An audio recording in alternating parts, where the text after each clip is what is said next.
où les réformes entreprises par le gouvernement de Donald Trump aux États-Unis secouent la planète entière. Les yeux désormais rivés vers Rio de Janeiro au Brésil, où se tenait le sommet des chefs d'État des blocs BRICS, sans Xi Jinping, le président chinois, et Vladimir Poutine, dont les absences remarquables alimentent les plateaux de télévision occidentales. Mais si les BRICS se veulent une opposition de forme et de fond à l'axe Union européenne-États-Unis, il convient de noter que la tâche sera très difficile, bien que représentant 40% du produit intérieur brut mondial et plus de la moitié de la population mondiale. Le sommet de Rio de Janeiro se tenait dans un contexte particulièrement tendu, avec des escalades de guerre mettant donc aux prises des puissances occidentales et leurs alliés, excitant au passage et davantage le capitalisme à outrance. Le système BRICS, qui se veut modéré et apaisé, va-t-il résister à la foudre américaine dont les premiers dégâts collatéraux se font sentir? Ouvert le dimanche 6 juillet 2025 au Brésil, ce sommet se définissait donc comme étant au défi de l'unité sur le Moyen-Orient et face à Donald Trump.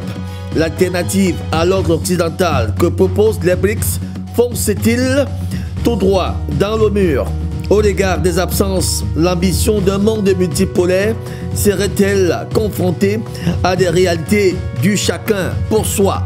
En raison de la guerre au Moyen-Orient, les dirigeants saoudiens, égyptiens, iraniens, Émirats arabes unis n'étaient non plus présents. D'où les multiples interrogations sur l'avenir des BRICS et leur capacité à exister dans la durée et surtout parler une même langue politique, pour ne pas dire un même langage politique. C'est tout naturellement d'ailleurs que quelques inquiétudes suscitent la curiosité du citoyen africain qui recherche dans la marche vers sa souveraineté un partenaire fiable, digne de confiance, un modèle de puissance mondiale. Les BRICS sont-ils à la hauteur des attentes de l'Afrique que peuvent les groupes de 5 plus 6 face à la montée impérialiste américaine? L'équilibre géopolitique tant recherché par les pays faibles se dessine-t-il avec les BRICS? Toutes ces questions et bien d'autres nous intéressent ce jour dans le cadre de notre débat hebdomadaire. Madame, Monsieur, bienvenue à tous et à toutes, bienvenue à la palabre intellectuelle, bienvenue au débat, votre festin panafricain.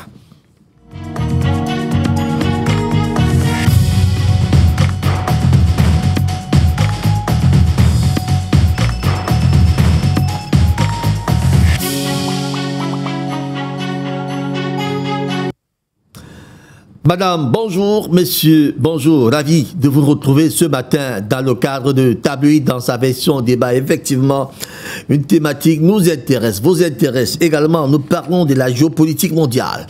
Que peuvent d'ailleurs les BRICS face aux menaces américaines? C'est un point d'interrogation qui est d'ailleurs suscité sur ce plateau ce matin. Et bien sûr, nous allons essayer de... nous allons essayer de débattre durant les 120 prochaines minutes pour vous donner l'essentiel de cette thématique et bien sûr avec le panel si proche et si présent dans ces studios 101 de la maison d'HTV. Nous émettons à Douala au Cameroun. Nous sommes désormais sur les bouquets CanalSat au canal numéro 5 puis le canal 516. Je dis bien 516.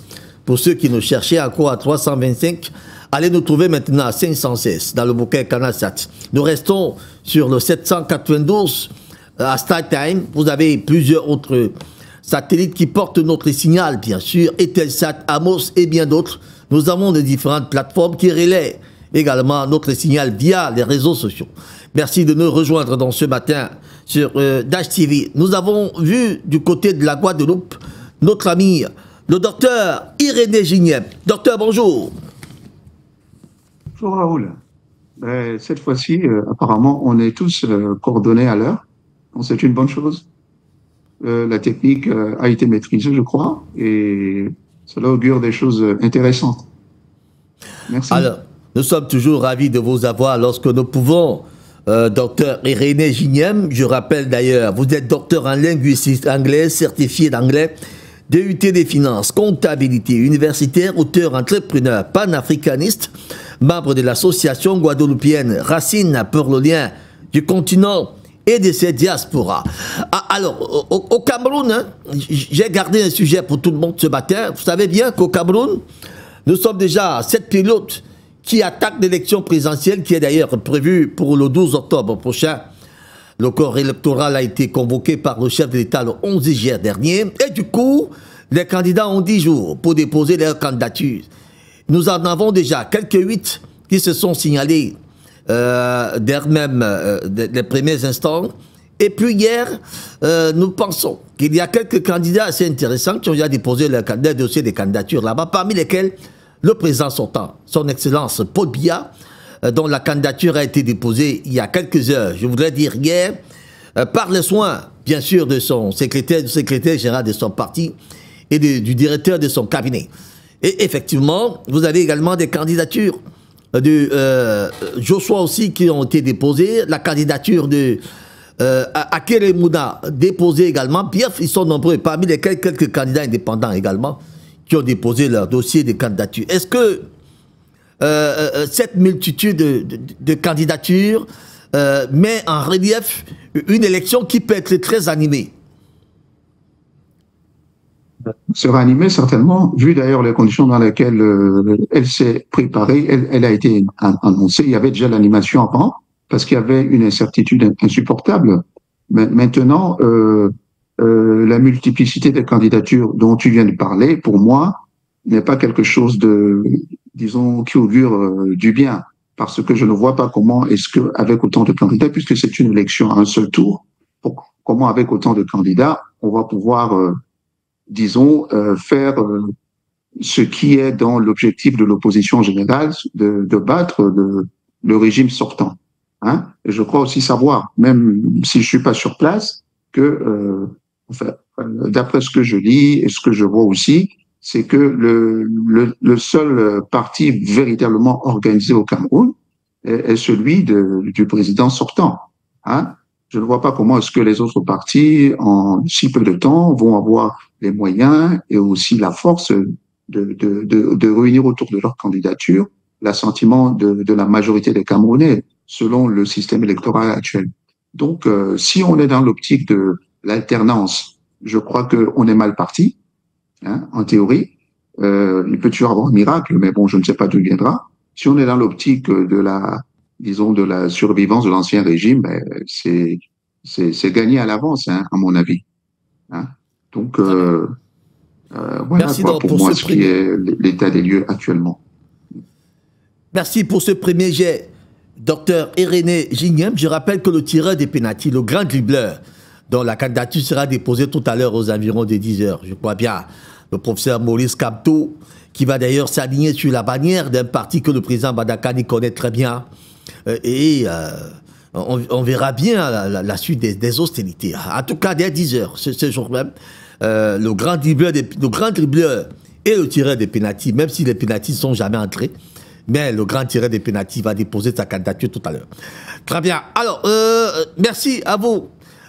Docteur Irénée Gignem, nous revenons sur ce plateau central maintenant pour accueillir les invités déjà présents dans ces studios 101 de la maison de production d'HTV, à mon extrême gauche, le docteur ingénieur Jean-René Ndouma, fils, universitaire, expert financier, économiste, consultant, écrivain d'ailleurs, auteur de l'ouvrage d'ajustement monétaire au Centrafrique, l'un des fidèles panélistes de ce plateau nous rejoint ce matin. Docteur, bonjour. Bonjour, mon cher Raoul. C'est un plaisir renouvelé de pouvoir être sur Tabloïd Débat. C'est un plaisir parce que il faut des tabloïds comme ça pour rencontrer certaines éminences qu'on ne peut pas facilement rencontrer hors des plateaux. Et donc, je suis très ravi de dire bonjour particulièrement au professeur Gilles Niem, qui vraiment fait beaucoup de sacrifices pour partager son intelligence et surtout la mettre au service du développement de l'Afrique et de l'humanité. Donc, je lui dis chapeau. Je ne vais pas dévoiler les autres copanélistes qui sont très très connus d'ailleurs. Bonjour à l'équipe technique, bonjour à tout le top management et l'équipe de tâches. Tout à fait. Le travail que vous abattez est exceptionnel, il est extraordinaire. Ça fait bouger le monde. Il faut continuer comme ça. Je salue donc les millions de téléspectateurs qui sont scotchés pour nous suivre. Je salue l'Afrique, je salue le monde. Nous vous saluons également, professeur, docteur, ingénieur Jean-René Doumafis. Alors, le débat sur le mandat impératif nul ou pas nul est totalement clos. Effectivement, fin des hostilités, puisque l'homme qui a mis en scène ce débat lui-même s'est reconnu se réfugier quelque part à travers un parti. Je disais il y a un instant que le président Badakani connaît très bien ce parti. Le parti de notre ami Anissé Ekani, qui décide donc de soutenir la candidature de professeur Maurice Kamto, tout comme Nkuvodo a cédé également sa place à Maître Akere Mouna. Mais ce qui nous intéresse, docteur ingénieur, est-ce que cette multitude de candidatures met donc en relief une élection qui peut être animée? Bon, je ne sais pas si l'objectif de cette élection, c'est qu'elle soit animée, et si l'animation se traduit par la multiplicité des oppositions. Parce qu'il faut le dire, il n'y a qu'un parti qui tient le gouvernail, qui est là depuis des décennies. Et le professeur Gigné me rappelait que c'est le parti le plus organisé, c'est un fait. Donc s'il faut espérer qu'il y ait l'alternative, puisque apparemment c'est ce qui est l'objectif visé par ces oppositions, il est difficile de penser qu'en ayant autant de partis d'opposition, autant de candidats qui chacun, en réalité, même s'il n'en est pas capable, même s'il ne se sent pas capable, veut accéder à la magistrature suprême. Parce qu'on peut encore avoir une multiplicité des partis et connaissant les leaders politiques, avoir l'espoir qu'à un moment donné, on peut avoir, par exemple, un candidat consensuel, comme certains le disent, parce qu'on ne peut pas rêver d'avoir un candidat unique. Mais même le candidat consensuel, M. Pépin, nous sommes à quelle date de l'échéance électorale? Est-ce que les quelques jours qui restent peuvent véritablement encore permettre à ces opposants de pouvoir sortir un candidat représentatif véritablement de la majorité du peuple camerounais, majorité théoriquement, hein, parce qu'on n'a pas un baromètre pour mesurer la popularité, mais au moins qu'on se dise, ok, là on aura plutôt 3 ou 4 candidats au total, y compris le candidat sortant. Mais c'est difficile. Je rejoins mon frère Gilles Niem pour dire que c'est tel que les choses se présentent, ça donne plutôt un avantage au parti au pouvoir, le RDPC. Et il est souhaitable que lorsque les résultats seront communiqués officiellement, que les gens restent tranquilles. Que les gens restent tranquilles, parce que le Cameroun ne finit pas, ce sont les individus qui finissent. Donc il n'y a personne qui a intérêt à chercher à susciter qu'il y ait un désordre, quel qu'il soit. C'est ce que nous souhaitons. Parce que vous avez commencé à introduire la thématique sur le mandat impératif, nul ou pas, etc. Tout à fait. Vous avez commencé là, mais rappelons-nous qu'en 2018, il y a un candidat de l'opposition qui était sorti deuxième, mais qui en 2020 avait refusé d'aller aux élections avec toute son équipe, ouais. Ok, ou alors malgré la majorité de ses collaborateurs, qui savaient bien que c'est la première condition à remplir pour être candidat de son parti. Tout à fait. À la prochaine élection 2025. Les gens ont balayé ça du revers de la main. Il a soulevé le débat du mandat impératif, sachant bien que Ça n'a rien à voir avec le code électoral camerounais. Et aujourd'hui, subitement, il est porté par un parti que certains ont qualifié de parti Yango. Je l'ai suivi de la bouche de plusieurs spécialistes. Vous savez que moi, je ne suis pas politologue. Mais quand j'entends un grand politologue parler de Yango, sert à vous transporter et vous déposer quelque part. Donc, c'est vrai ça. Voilà. Donc, il y a quand même lieu de s'inquiéter. Il y a quand même lieu de s'inquiéter. Il y a lieu de s'inquiéter. Avec tous ces comportements qui n'arrivent pas à être cohérents, et il y a lieu de s'inquiéter. Après avoir suscité un débat, peut-être qu'ils appelleraient ça stratégie. Hein? Parce que même en refusant d'aller aux élections en 2020, ils ont dit que c'était une stratégie. Maintenant, en revenant en 2025, ils ont commencé à voler les élus locaux dans d'autres partis pour dire, bon, ok, on a déjà les élus. Bon, oui, mais vous me donnez, la stratégie, c'est un objectif. Sauf qu'il est un objectif à long terme. Alors, si l'objectif est véritablement d'accéder au pouvoir de cette manière, c'est que cette stratégie-là vise autre chose. C'est certainement pas pour accéder au pouvoir. Je le dis maintenant en tant que citoyen. Vous voyez? Donc, il y a une stratégie contre la volonté du peuple. On y verra. On verra ces choses-là. Merci à vous, docteur ingénieur Jean-René Ndouma fils. Je rappelle, universitaire, expert financier, économiste, consultant, écrivain, auteur de l'ouvrage Disruption monétaire au Centrafrique que nous avons largement décrit d'ailleurs sur ce plateau dont on aura de temps en temps l'occasion d'y revenir quand nous avons un peu du temps. Le troisième invité sur ce plateau, je voudrais dire le deuxième sur ce plateau, mais le troisième dans l'ensemble du plateau. Il est avec nous. Lui également, lorsqu'il a du temps, il nous accorde ce temps. Le révérend Patrice Mototé, il faut le rappeler, société civile, prospectiviste, panafricaniste, lui aussi, nous rejoint ce matin, comme toujours. Bon révérend, bonjour. Bonjour Raoul Pépin, bonjour à l'excellent docteur Jules qui est de l'autre côté et qui, je crois qu'il fait nuit là-bas en ce moment. Je crois que c'est pas évident de se lever à minuit, je crois, peut-être minuit là-bas. Hein? Donc, je le salue et lui et toute sa famille, c'est pas évident, mais il veut rester connecté avec tout et ça nous fait du bien. Bonjour à mes excellents panélistes qui sont là. Bonjour à l'excellent journaliste que je salue par sa fermeté.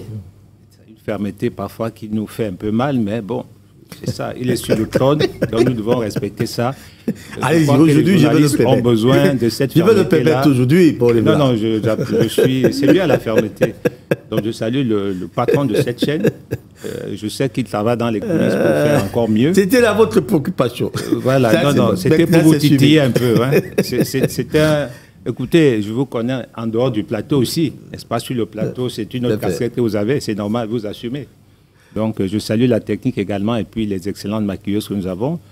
Je salue ceux, n'est-ce pas, sans lesquels nous ne serons pas là, c'est-à-dire les téléspectateurs. Nous ne parlons pas aux oiseaux, nous parlons à des gens qui nous écoutent et qui espèrent entendre quelque chose qui les rassure. Donc j'espère qu'on aura une très bonne émission. Donc voilà. Alors, certainement vous avez déjà suivi un seul sujet peut-être pour permettre à tout le monde de s'exprimer avant de passer au plat de résistance. Vous voulez rebondir ou vous attendez ma question? Oui, écoutez, moi je veux dire que cette histoire du mandat impératif, je crois qu'à un moment donné, il faudra le changer. Il doit changer. Je crois qu'honnêtement, je ne suis pas juriste, mais vous savez, la loi, il y a la loi, il y a la lettre, il y a l'esprit. Lorsqu'on expliquera exactement ce que c'est qu'un mandat impératif, on va trouver que c'est une arnaque politique. Tout le monde peut s'en servir. C'est ça, c'est-à-dire ceux qui ont opté pour le mandat, la nullité du mandat impératif, ben n'ont qu'à s'en prendre à eux-mêmes. Alors lorsqu'il y a un candidat qui s'en sert, il ne faut pas crier au loup. Tout à fait normal. Moi, je trouve inacceptable que le peuple qui est souverain, suivez bien mon raisonnement, un peuple qui est souverain, qui donne, qui mandate, qui délègue son pouvoir à un individu, parce qu'il y a eu un programme, hein, ok, je vais construire une école à tel endroit, je vais construire des routes, que je vous délègue mon mandat, et puis une fois que vous êtes au Parlement, vous décidez de rejoindre notre parti politique, sous prétexte que la représentation est supérieure au devoir, à la délégation du pouvoir qu'on vous a faite. C'est une arnaque politique, ce n'est pas normal du tout. Parce qu'à la limite, j'aurais souhaité que la voie que je vous ai donnée, si vous voulez changer, ben, vous venez me consulter à nouveau. Donc, créer à l'intérieur du parti un système de consultation qui fait que lorsqu'il y a un débat à l'Assemblée nationale, je dis, attendez, je vais consulter ceux qui m'ont donné le pouvoir. Ben, le mandat est parti, nul veut dire que vous faites ce que vous voulez. C'est une anomalie, c'est une escroquerie politique. Et là, maintenant, nous voyons un candidat. OK, il a suscité le débat. C'est un débat purement juridique, intellectuel. Il fallait faire ce débat. Et puis, il a trouvé une fissure. Ben, écoutez, il est entré par là. On ne peut pas lui en vouloir. La loi, c'est pour tout le monde. Et moi, je ne suis pas d'accord avec les propos un peu déplacés. Il faut respecter les candidats. Il faut respecter leur choix. Et puis, il ne sera pas le premier. Je ne le cite pas. Vous savez de qui je parle. Hein? Je ne suis pas son militant, mais moi, je suis quelqu'un d'objectif, société civile. Je vois un peu plus loin. Donc, je pense qu'il faut s'en prendre à ceux qui ont fait des lois et non que leurs yeux pour pleurer. Donc, nous avons un candidat qui est là aujourd'hui. Et puis, je note que maintenant, le curseur a été déplacé. Avant qu'il ne soit invincible par Ekane, c'était le Nord. C'était Bello Bouba, Issa Tiroma, et puis exit. Subitement, on ne parle plus d'eux. Vous vous rendez compte? On les a oubliés. Tout à fait. Alors, on avait pensé que c'était la pierre angulaire de ce scrutin électoral. Le Grand Nord, le Grand Nord. Mais que devient Tiroma? Que devient Bello Bouba? Ils sont où? Et je pense votre contrôle. Ils n'ont pas déposé de candidature, que je sache. C'est vrai, non? Alors, que deviennent ces gens-là? Donc, il n'y aura pas de candidat de Grand Nord. En fait, nous sommes un peu comme, nous sommes comme le roseau. On va à gauche, on va à droite. Finalement, on se demande, est-ce que ce n'est pas une manipulation? À un moment donné, lorsqu'on a ciblé quelque chose qui peut être déterminant, le lendemain, hop, on change de débat. Que devient M. Bello Bouba? Que devient Tiroma? Ils n'ont pas déposé de candidature. C'est quand même bizarre. Se sont-ils effacés? Ou alors, dans les coulisses, bon, ils ont dit qu'ils ont un candidat qu'ils vont choisir. Ben, écoutez, je leur tire le chapeau.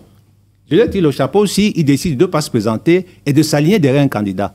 Sauf si, par extraordinaire, d'ici lundi, ils présentent un candidat. Vous voyez un peu, c'est ça un peu. C'est-à-dire que nous avons oublié ces gens-là. Maintenant, on a une multitude de candidatures et sur le plan numérique, ça, c'est clair et net. Je rejoins le docteur Ndouma. Il ne faudra pas qu'au soir de la proclamation des résultats, les gens commencent à gueuler. Mathématiquement, je pense que le professeur a suffisamment démonté cet argument-là.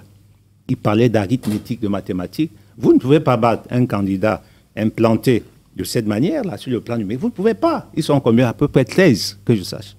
Vous faites comment? Et puis, attention, cette prétention, cette orgueil, cette arrogance. Des gens qui vous disent, non, écoutez les Camerounais, oui, on va le battre. Mais qui vous donne le droit de parler au nom des Camerounais? On a des politiciens qui ne font pas des statistiques. Ils n'ont jamais commandé des statistiques. Ils ne comprennent pas. Les statistiques, il faut savoir lire. On paye. Si on demande à un statisticien, un homme politique, qu'est-ce que la moyenne, il ne sait pas. Qu'est-ce que les cas types, il ne sait pas. Qu'est-ce que la variance, il ne connaît pas. Hein? Mais il parle. Les Camerounais, le peuple, c'est qui? Donc vraiment, moi, le reproche que je fais, cette espèce de naïveté ou c'est un déni que nos hommes politiques ils ont convaincu que parce que les Camerounais veulent le changement, et c'est vrai qu'on le veut. Nous voulons un changement. Ça, c'est clair et net, franchement. On veut un changement. C'est-à-dire que pour moi, je veux le changement. Pourquoi? Un changement, il faut préciser, un changement qui assure la continuité. La force de ce parti, c'est que, qu'on ne le veuille pas, il a quand même assuré une continuité. C'est un parti héritier d'une organisation coloniale.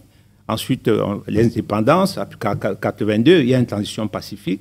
Aujourd'hui, en 1992, il y a une secousse. Et j'ai l'impression que depuis 1992, le grand moment, c'est 2025. Donc nous voulons quelque chose, une transition pacifique avec tous les fils et filles du Cameroun qui aiment leur pays et sans calcul politique. Alors, ces gens qui prétendent aimer le Cameroun, qui savent que mathématiquement, c'est difficile, sinon impossible de battre le président. Moi, je les regarde. Je les regarde. Et je vous assure, ils n'auront pas, personne ne pourra démontrer qu'à la fin, le président Paul Biya n'a pas gagné. Personne. Parce que vraiment, moi qui vous parle, je dis mathématiquement, vous ne pouvez pas battre cet homme-là. Même si on a des défections. Vous savez, que représente M. Bello Bouba? Tous ceux qui quittent le bateau RDPC, vous pensez qu'ils partent avec les militants? C'est quand même un scrutin uninominal. Ils ne partent pas avec les militants. Ils ne partent pas avec les militants. Pensez que les gens sont bêtes? Ce n'est pas du bétail électoral. Vous partez, les gens vous disent, écoutez, tu étais là, tu as mangé pendant 20-30 ans, full camp, nous on reste. Et il suffit que on envoie un jeune, n'est-ce pas, qui te remplace, qui vient leur parler. Et là, vous savez, cette élite, c'était un méchant type. Le président Biya lui a dit de tout faire pour venir à rien faire. C'était un méchant type. Hein? Le président Biya était fâché. Vraiment, mettons-le à côté. Mais les gens vont écouter. Respecter les Camerounais, on n'est pas des idiots. Alors, je chute en disant que je suis très inquiet parce qu'il y aura des dépôts aujourd'hui encore. Je crois que c'est jusqu'à lundi. Alors, moi, je suis très inquiet pour les gens qui prétendent, qui veulent changer le Cameroun, alors que ce sont des égoïstes. Et ceux qui parlent de candidature unique, ils souhaitent que ce soit les gens s'alignent derrière eux. Et quand vous leur posez la question, vous êtes prêts pour vous effacer? Ils tournent comme ça. Ils tournent. Oui ou non? Ils tournent. Parce qu'il espère que s'il y a effacement, que ce soit à son profit. Lui, il est devant, les autres derrière. Donc voilà un peu, c'est... Écoutez... Dans votre égard, on verra. On voit ce qui va se passer. Sévit en ce moment. Oui, on a des hommes politiques qui sont extrêmement égoïstes. Très bien. Égoïstes. Quand on aime son pays, on n'est pas égoïste. À un moment donné, on peut faire le statu quo avant de voir. Merci beaucoup, le révérend Patrice Metotet. Je rappelle, vous êtes de la société civile prospectiviste, panafricaniste, vous aussi. Merci de nous rejoindre sur ce plateau. Le président Badakani est notre grand frère personnel qui répond à cette invitation, je voudrais dire à cette convocation civile lorsqu'elle lui est adressée. Le président Badakani est homme politique, président du nouveau mouvement populaire, panafricaniste d'ailleurs dans l'âme. Le précurseur des journées africaines du panafricanisme, dont 6 éditions se sont déjà déroulées en terre camerounaise, le président Badakani répond à notre invitation ce matin. Président, bonjour. Bonjour, mon cher papa. Bonjour à mes co-panélistes, éminents qu'ils sont. Je considère qu'on est une fraternité. Je le parle sincèrement. Au regard des sacrifices qu'un monsieur comme Gilles Nyem fait pour être avec nous, je voudrais lui faire une révérence spéciale ce matin. Et lui dire merci. Il faut aimer les gens pour faire ça. Se priver de sommeil à chaque fois qu'il est sollicité pour être avec nous. Moi, je suis toujours impressionné par ça, même si souvent on oublie de lui témoigner notre reconnaissance. Je voudrais le saluer et à travers lui saluer mes amis qui sont là où on a appelé Dom Tom, un nom colonial, rabaissant, raciste. Je les salue, Esmeralda, bon, tous là, j'oublie les noms, tous ils sont très nombreux, il saura les saluer de notre part. Je suis content de retrouver le docteur Douma et le pasteur Metotet et mon aîné que j'aime bien, le professeur Belek. Je n'oublie pas les techniciens. Grâce à eux, on nous regarde, mais eux on ne les voit pas, mais c'est eux qui font le travail. Je dis merci à notre maquilleuse, Judith, je l'ai retrouvée aujourd'hui. Elle a pris soin de mon visage. Je lui dis merci. Voilà. Président Badakani, j'ai une question d'un téléspectateur qui m'a dit pose ça au président Badakani, comme je ne serai pas là pour regarder l'émission parce que certainement il a un déplacement. À quand la candidature du nouveau mouvement populaire également? Parce qu'il paraît que le ballet est en train de se faire vivre maintenant du côté de l'élection de Cameroun depuis samedi dernier. Des candidats défilent déjà là-bas. On attend aussi que le nouveau mouvement populaire fasse preuve de candidature à ce niveau. C'est la question, hein, je vous répète toute la question. Avec tout le respect que j'ai pour le questionneur, il réduit la politique à une certaine vision classique qu'on nous a imposée, en particulier dans ce pays. La politique, c'est attendre des échéances électorales, être candidat, avoir les élus au Parlement, etc. Et voilà la politique. Mais regardez l'histoire de votre pays. Hein. Depuis les années 60, je prends la référence de 1960, parce qu'avant, il y a eu un multipartisme colonial. Depuis les années, pendant au moins 5 à 10 ans, il y a eu ce multipartisme-là. C'est-à-dire multipartisme colonial. Depuis les années 58. En pleine colonisation, non, avant. Avant, ah ok. Après Brazzaville. De Brazzaville. Donc, en pleine colonisation, la France a organisé le multipartisme. Il y a même les libertés de la presse, etc. Il faut bien comprendre ça. La presse. Mais cette démocratie coloniale avait pour horizon indépassable et pour but de maintenir la colonisation. C'est-à-dire que des colonisés pouvaient élire des gens dans l'Assemblée territoriale, la CAM, dans l'Assemblée législative, mais tout ça pour bénir la colonisation, magnifier la colonisation, etc. Donc, après les années 60, de 60 jusqu'en 90, on a vécu dans le parti unique. Il y avait les élections. Il y avait les députés. Ouais, tout à fait. Les élections dans le cadre du parti unique. Donc, avec les mêmes cycles électoraux. Le mandat fait 5 ans, le quinquennat, tout ça. Sauf que bon, le grand camarade était systématiquement élu. Le président a Diopé à son âme et respect pour lui. Il a été le premier président de ce pays. Qu'on ne l'aime pas, on lui doit du respect. Tout à fait. Après les années de démocratisation, qu'est-ce qui s'est passé? Et c'est intéressant. Ça veut dire depuis 43 ans, on fait les élections chaque 5 ans. Même après 7 ans. D'abord 5 ans, maintenant 7 ans. 7 ans. Ouais. Bon, allez compter les différents cycles électoraux qu'il y a eu depuis les années 90, depuis l'arrivée du président Biya au pouvoir. Jusqu'en 2025. Jusqu'à cet instant précis. Bon, est-ce qu'on ne peut pas réfléchir un peu? Sauf si on est, soit le cerveau est enlevé, soit on est figé, on est bloqué.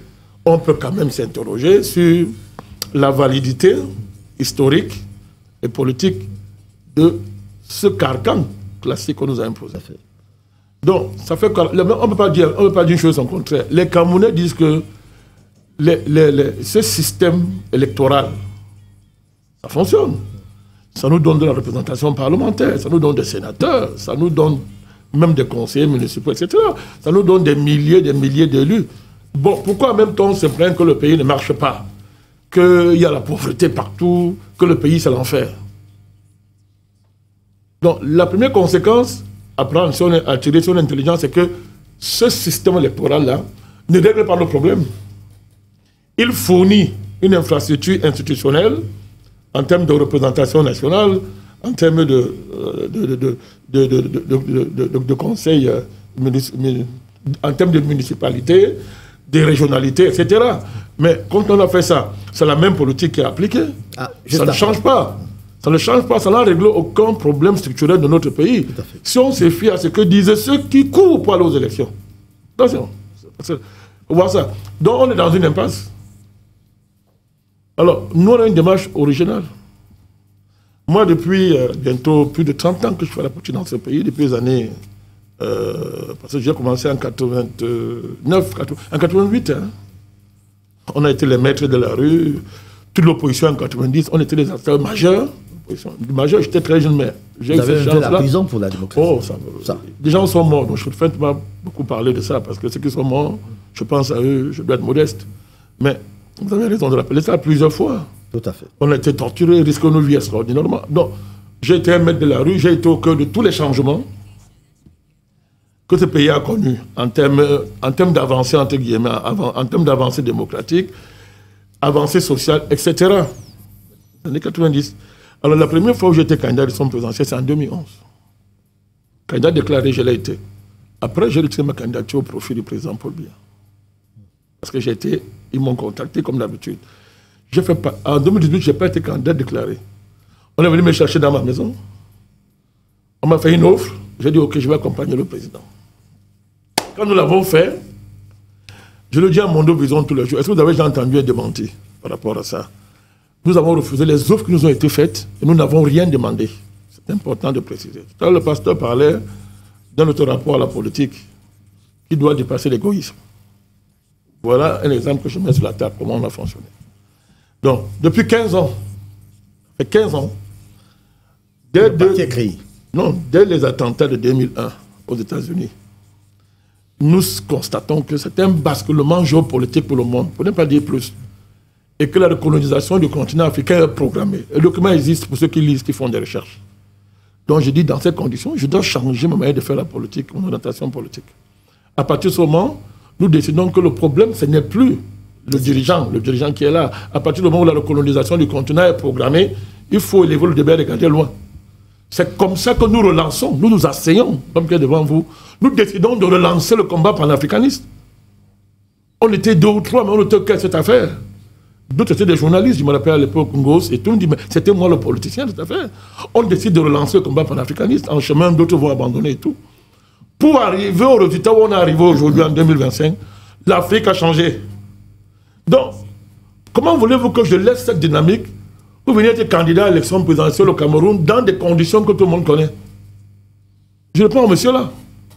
Ce qui ne sait pas ce que je fais. Ça, c'est un. Ça, c'est un. La deuxième chose, c'est quoi? C'est que, là, c'est pour rétablir seulement quelques vérités. Tout à fait. Vous êtes en train de répondre à une question qui vous a été posée. Le pasteur tout à l'heure parlait de la loi. Oui. J'ai fait une émission ici où je vous rappelais, j'ai partagé, je pense qu'il m'avait bien suivi, sauf s'il a oublié, j'avais la même position que lui sur ce qu'on appelle le mandat impératif nul. J'estimais que c'était un problème en soi, une anarchie démocratique. Mais bon, le débat est tellement passionné qu'on a mis cette dimension fondamentale parce que les gens élisent quelqu'un, le peuple élit quelqu'un, après on dit que non, il faut que cette personne soit indépendante du peuple qui l'a élu. En caricature. Bon, pour des besoins de stabilité, mais de manière fondamentale, ça pose un problème. C'était pas là le débat. Une fois qu'on l'a évacué, professeur Pasteur, au niveau du débat sur le mandat impératif, qu'il soit nul ou pas, que Kamto et sa mouvance ont imposé, les partisans de l'État étaient clairs. À partir du moment où vous acceptez une loi, il faut la respecter. Ils sont en 2018, c'est fait dans les mêmes conditions en termes de légalité. Les mêmes conditions. La première fois où il était à l'ordre de l'élection législative, il y a longtemps, peut-être vous avez oublié, il y a été. Il a eu des conseillers municipaux et il a eu un député, Lazare Swap, père à son âme, il est décédé. C'était dans les mêmes conditions. Pour dire quoi? Et on avait toujours dit que non. Si ta candidature va être présentée sous la bannière du MRC, tu ne peux pas. Les représentants de l'État sont même sortis et ont dit non. Monsieur Kamto peut être candidat. Ils l'ont dit, ça a été dit. Mais pas sous la bannière du MRC. Lui démontrait le contraire. Aujourd'hui, c'est lui qui... C'est-à-dire, c'est lui qui a donné raison à ceux qui lui disaient ça. Donc maintenant que ses partisans viennent dire que c'est du génie stratégique, bon, c'est que ceux qui vont suivre le suivent. Mais sur un plateau comme celui-ci, nous avons le devoir, et votre statut me l'impose, en passant, de rétablir la vérité sur cette question-là.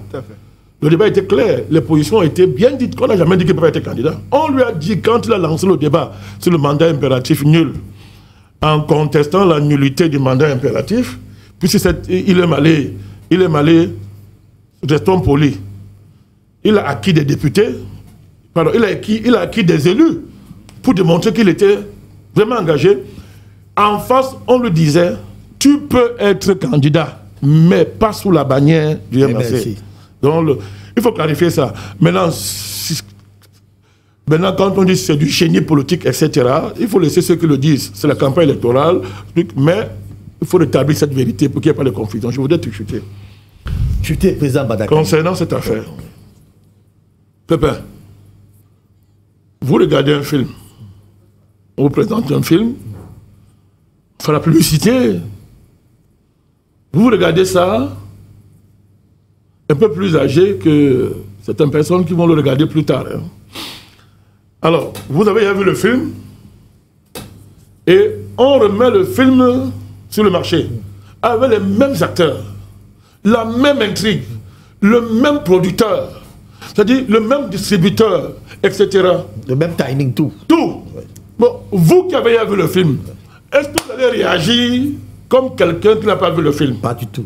Celui qui n'a pas vu le film va croire qu'il est en train de voir un film nouveau, vraiment c'est joli, il va avoir des sensations extraordinaires, vraiment, il va aller payer même le billet très cher. Mais toi qui as vu ça 3 fois, 2 fois, tu ne peux pas réagir comme lui. Pas du tout. Tu as la sérénité, la satisfaction, et on dirait même que tu es repris de plaisir de celui qui a vu ce film plusieurs fois. C'est ça l'élection présidentielle au Cameroun. Depuis 2018, restons polis. Ok, restons polis. Le convoquons par d'autres élections passées. Mais ce sont les mêmes acteurs, le même candidat, le même cadre électoral, et le même timing, tout. Souhaitons les bonnes chances. Tout. Très bonne chance. Merci beaucoup, président Badakani. Avant de retrouver le professeur Jean-Paul Bellec, qui nous a rejoint sur ce plateau d'ailleurs, oh là là, notre ami Jiniem, il s'en est allé, on espère qu'on va l'avoir tout à l'heure. Alors, nous allons accueillir le professeur Jean-Paul Belek, qui nous a rejoint aussi sur ce plateau, universitaire, astrophysicien, panafricaniste. J'aime souvent dire le panafricanisme des plus radicalistes dans le monde entier semble être présent ce matin. Professeur Jean-Paul Belek, bonjour. Bonjour Pépin. On va passer quereller sur ce plateau aujourd'hui. Non, pas du tout. Bonjour Pépin, bonjour à tous mes compagnonnistes. Hein. Pasteur Betoté, Dr Ndouma, président Mandakani, et bien sûr bonjour à toute l'équipe technique. Bonjour aussi à Irénée Julien qui est aux Antilles. Effectivement, il est courageux. Mais le président, il est courageux parce qu'il est civil. Parce que nos militaires font ça. À la guerre, tu peux ne pas dormir pendant 3 jours. Non, je parlais de lui ici. Oui, c'est ça, je dis que son mérite, c'est parce qu'il est civil. Nous félicitons la méchante fois quand même. C'est comme si lui prenait de l'avance sur nous, il est en train de s'entraîner. Oui. Ouais. Le jour où c'est dur, il est déjà entraîné. Donc bon courage et merci de m'avoir invité. Tu comprends ce que tu veux dire? Alors, professeur Jean-Paul Belek, vous suivez également cette danse qui paraît intéresser l'élection Cameroun ces derniers temps avec ces candidats qui déposent des dossiers de candidature. Mais on a comme l'impression qu'il y a 2 poids, 2 mesures. Hein. Vous avez vu lorsque le NDPC allait déposer sa candidature, comment le directeur est sorti de son bureau. Il était presque à genoux face à ceux du NDPC qui sont venus déposer la candidature, alors que les autres, bon, on envoyait un chef de bureau aller prendre le dossier. Bon, on essayait d'échanger un peu là. Bon, ben, ça suscite quand même le gourou des Camerounais qui se demandent, mais écoutez, élection de Cameroun, là, cette affaire-là, est-ce que c'est indépendant? Non, c'est pas indépendant. Pourquoi c'est pas indépendant? Le président Manaka a expliqué tout à l'heure, même cause, mêmes effets, pour résumer, en tant que physicien, c'est ce qu'on dit. C'est le même système. Les mêmes causes donneront les mêmes effets. Vous savez, c'est la loi physique de base. Là, je vous explique la loi physique de base. J'ai le système. Voilà le système. C'est le système. Le système, c'est ce qui m'intéresse. Ouais. Ça m'intéresse. Tout à fait. Ça m'intéresse. J'agis sur lui. Ça, c'est la cause. Ouais. À chaque fois que j'agis, il répond. Parce que même quand il ne répond pas, il a répondu 0. Il répond quand même. Il a répondu 0. Ouais. Donc, il répond quand même. Ouais. Voilà. Et donc, maintenant, à chacune de ces éléments de réalité, tu associes une grandeur mathématique. C'est pour ça que la physique ne peut pas aller sans les maths. Donc, la grandeur pertinente du système. Tu dois la multiplier par la grandeur pertinente de la cause et c'est égal à la grandeur pertinente de l'effet. Et c'est égal à la grandeur pertinente de l'effet. Donc évidemment, si tu mets la même cause et c'est le même système, le même effet, non, multiplie, ça donne la même chose. Donc ça, c'est répété plusieurs fois. Ça, c'est la loi physique de base. Hein.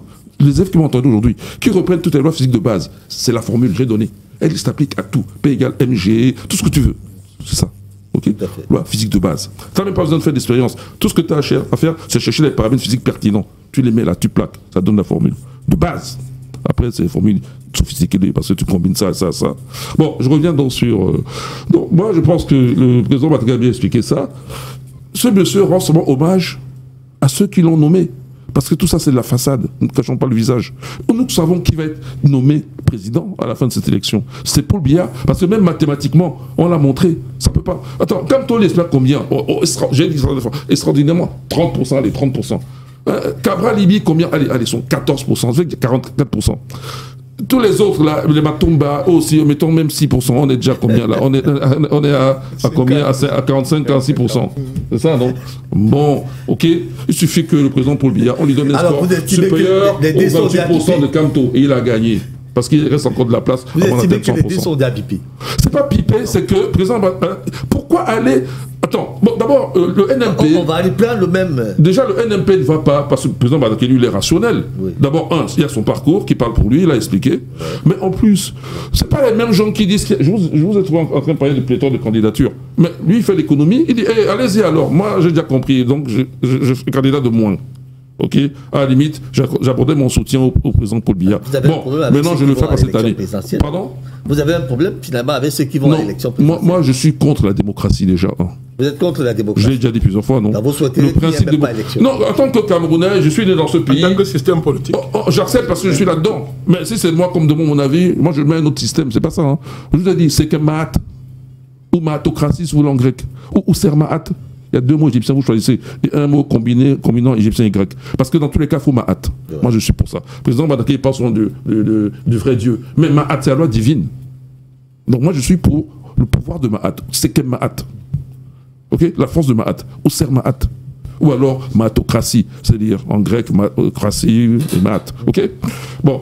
Sinon, pour ce que vous avez dit tout à l'heure, là, Issa Chiroma Et Bello Bouba, je reviens parce que j'ai trouvé le révérend Métoté qui en parlait. Mais je l'ai dit là, la dernière fois, là, c'était pas plus tard qu'il y a une semaine, que peut-être c'est un jeu. En fait, ils sont là pour émietter les voix. On dit, allez, bah, finalement, ils ne seront même pas candidats. Ils brouillent le paysage, ou alors ils vont peut-être se rallier à Maurice Kamto, je ne sais pas. Mais en tout cas, ces gens-là ne sont pas les éléments importants. La façon dont ils sont sortis du bois. Ok. Alors, l'autre chose, c'est qu'est-ce qu'on peut attendre de ça? Pas le résultat. Moi, il ne m'intéresse pas le résultat. Parce que quel que soit le résultat, je sais qu'il va être proclamé élu. Et législative, je sais aussi que le RDPC aura le plus grand nombre de places. Parce que ça a été organisé pour ça. C'est pour ça le monsieur de Elekam, il sort, il fait salam alek. Ça s'appelle cadre électoral. C'est le cadre électoral, voilà, ça a été organisé pour ça. Voilà, ok. Donc, ce qui veut dire que ce qui m'intéresse, moi, c'est la suite. C'est là qu'on voit les intelligences. Alors, les gens qui font la révérence à Maurice Kamto, parce que le voilà candidat maintenant. Attends, je suis désolé, soit ils sont bêtes, soit bête, oui, on peut être bête. Soit ils sont tellement naïfs. C'est pas un mot fort, ça? Non, on peut être bête, on a le droit d'être bête. On peut même se rendre bête soi-même. C'est-à-dire que je suis intelligent, mais je joue le bête. C'est mon choix. Si mon jeu, c'est d'être bête là, je vais faire le clown, quoi. Ok? Soit alors ils sont tellement naïfs qu'ils oublient qu'on est dans une logique triviale. La logique donne naturellement à tout être humain, c'est la logique triviale. C'est-à-dire qu'une chose ne peut pas à la fois être vraie et en même temps être fausse. Et être X et le contraire de X. Kamto a dit que lui, il est le maître de tout ce qui est loi. C'est que ses adeptes l'appellent le pape du droit, n'est-ce pas? Bon, donc d'après son droit, il était sûr de venir en tant que MRC. C'est ce qu'il disait. Et comme le président Badakane a dit, on n'a jamais dit qu'il ne peut pas être candidat. On a dit en tant que MRC. Or, c'est là que lui, il a mis son accent. Donc, à partir du moment où il ne vient pas comme MRC, c'est un échec, déjà. Voilà quelqu'un qui part comme en échec. Donc, même vous voyez que je surestime même ces 28%. Je surestime même ces 28%. Il n'y a pas de stratégie. On ne peut pas tromper le peuple et demander le suffrage du peuple en toute sincérité. Ou alors, on demande le suffrage en faux. Donc, on veut dire qu'on est faux, déjà. Donc, tous les lucides ne doivent même pas voter pour lui. Ça, c'est clair. Parce que c'est un faux. Quand il sera élu, maintenant, il fera quoi? Si déjà il fait ce genre de stratagème, quand il n'est pas président. Mais le jour où il est président, donc nous, on fait quoi? Attends. Bon, moi, je dis, hein, très bien. Vous savez, comme le président Badakane a raison. Il a raison parce que ça ne peut pas être autrement. Sinon, ça sera catastrophique. Il a demandé, lui spécialement, mais le NMP, ils ont demandé, avec leur congrès, que moi, je n'étais pas là, mais bon, il a eu lieu. Ils ont demandé une action spéciale, exceptionnelle, en faveur du Cameroun. Du vrai Dieu en faveur du Cameroun. La résolution principale de notre congrès. Et je pense, sinon c'est la catastrophe. Comme la catastrophe n'aura pas lieu, ça ne peut être que ça. C'est-à-dire, tous ces gens-là, ils n'ont qu'à danser comme ils veulent. Ils vont faire tout ce qu'ils veulent. D'abord, ce scénario, ils vont être démasqués. Ce qui se passe là va les démasquer. Le peuple aura tout le temps de voir qui est qui, le vrai visage. Et donc, la direction qu'il faut prendre sera encore plus nette. Et ça, c'est peut-être le vrai Dieu qui travaille comme ça. Donc moi d'abord, je suis croyant, hein, je le dis tout de suite. Hein. Mais quand je dis croyant, je suis dans aucune obédience. Je ni chrétien, ni musulman, ni bouddhiste, ni même pas traditionnaliste. Mais je respecte les traditions. Vous voyez, donc je suis un peu plus proche des traditionnistes parce que c'est marqué tradition. Mais si c'est pour aller faire le culte, là, les libations, tout ça, je ne crois pas que Dieu a besoin de ça. Et Dieu, il est omnipotent, omniprésent, il nous voit tous là. Si je pense mal, il le sait. Je pense bien, il le sait. Pourquoi je vais faire semblant? Parce qu'il a besoin de ça. C'est comme les présidents, là, il faut qu'on remarque que tu es le plus grand président de la planète, tu es le plus beau, tu es le... Et lui, il n'a pas besoin de ça. C'est pas un humain. Voilà. Donc, moi, ce que j'attends de cette élection, c'est que c'est une amorce. Je chute là. C'est une amorce à un phénomène que je peux donner. Voilà. Que je peux estimer peut-être, on va dire, dans 2 ans, dans 3 ans, dans 4 ans, dans 5 ans, qui va aboutir à un vrai pouvoir panafricain. Et quelqu'un là, bon, il l'a pas dit de son vivant, mais on l'a rapporté, je crois que c'est Monseigneur Mongo qui l'avait rapporté, enfin le feu Monseigneur Mongo, comme quoi il y a une prophétie de Oumi Obé qui dit que, bon, je crois qu'elle va se réaliser cette prophétie, parce que les temps sont favorables. Et puis le NMP a demandé une intervention. Merci beaucoup, professeur spéciale du vrai Dieu qui existe. Pour cette première prise de parole, oui, effectivement. Vous allez, si vous souhaitez encore réagir, on va vous permettre de réagir sur la question. Oui, président Badakane. Je voulais juste 2 choses. Hein. Ça m'a inspiré 2 choses. D'abord, sur le pasteur Métoté a souligné avant lui que deviennent les leaders du Nord, parlons comme ça. Bello Bouba, le Premier ministre Bello Bouba, parce qu'il a été Premier ministre de notre pays. Tout à fait. Et le ministre Chiroma. Le ministre Chiroma. Actuellement, son parti est quasiment démantelé. La plupart de ces piliers ont rejoint le RDPC. Il y a un qui est le député qui a créé son parti, aussitôt légalisé. Et lui, directement, il a été reçu. Oui. Il a été consulté par le consultant secrétaire général actuellement, puisque le travail qu'il fait maintenant, c'est la consultation. Il reçoit pour le compte du président. Et depuis, M. Bouba Megari, il ne parle plus. C'est-à-dire que sa démission, là, on a oublié, on ne parle pas. Sa démission, là, on a oublié, on ne parle pas de ça. Donc, c'est pas que... voilà la situation. C'est-à-dire que le ministre Chiroma, je l'avais déjà dit à ceux qui vont très vite en politique, j'ai dit que le ministre Chiroma, son parti ne valait que parce qu'il était ministre et que c'est les structures d'État qui ont fait sa force. Le ministre Bello, lui, il a une intériorité en termes d'implantation, lui c'est plus implanté, mais lui-même réfléchit beaucoup pour affronter la machine de l'État parce qu'il se connaît très bien, il réfléchit. Parce que quand on voit ce qu'on est en train de faire à Chiroma, au ministre Chiroma actuellement, on peut comprendre que le ministre Bello soit très prudent et que nous ne sommes pas à l'abri des surprises avec le premier ministre Bello. Ça, il faut être prêt parce que moi, je le connais un peu, il est très froid, il est très très froid en politique. Il ne faut pas exclure un scénario où le ministre Bello vous dit après que, bon, après mieux réflexion, moi, je soutiens le président bien. Il ne faut pas exclure ça de sa part. Il en est capable, il est très froid. Et ce sont des gros intérêts. Quand on parle d'intérêts, entre guillemets, de l'élite du Nord, à peu près, pour le cas de l'UNDP, mais ce sont d'abord des intérêts économiques. Hein.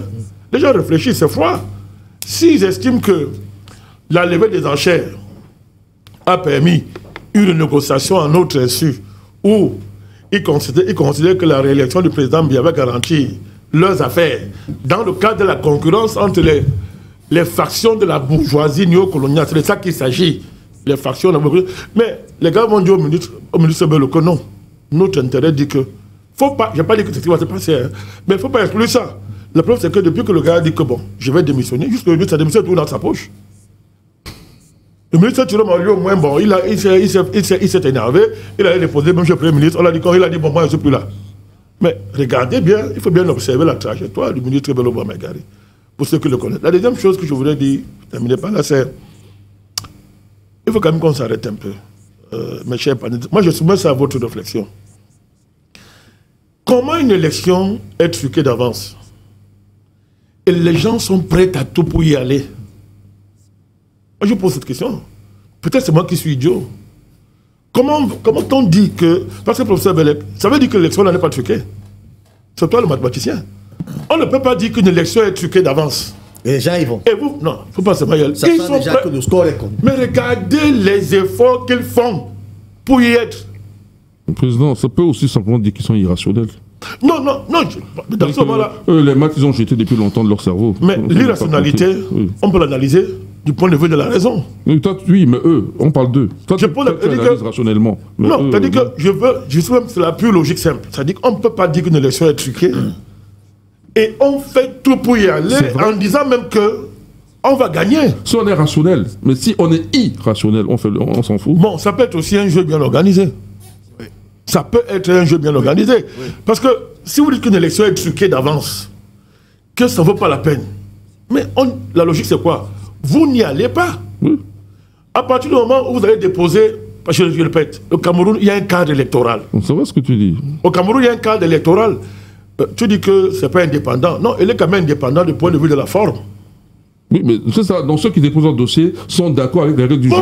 Je suis d'accord. Oui, bien sûr. C'est ce que je suis en train de dire. Oui, je veux dire que... Encore qu'il faut avoir des preuves de ce trucage, hein, professeur Jean-Paul Belek. Non, il nous raconte depuis des années. Des choses très graves. Là. Non, on ne se comprend pas. Il ne faut pas m'accuser non plus. Écoute bien. Il me comprend très bien. C'est une réflexion que je soumets. Je dis ceci. Si on dit que le cadre d'une élection est bipé d'avance, logiquement, on n'y va pas. Oui.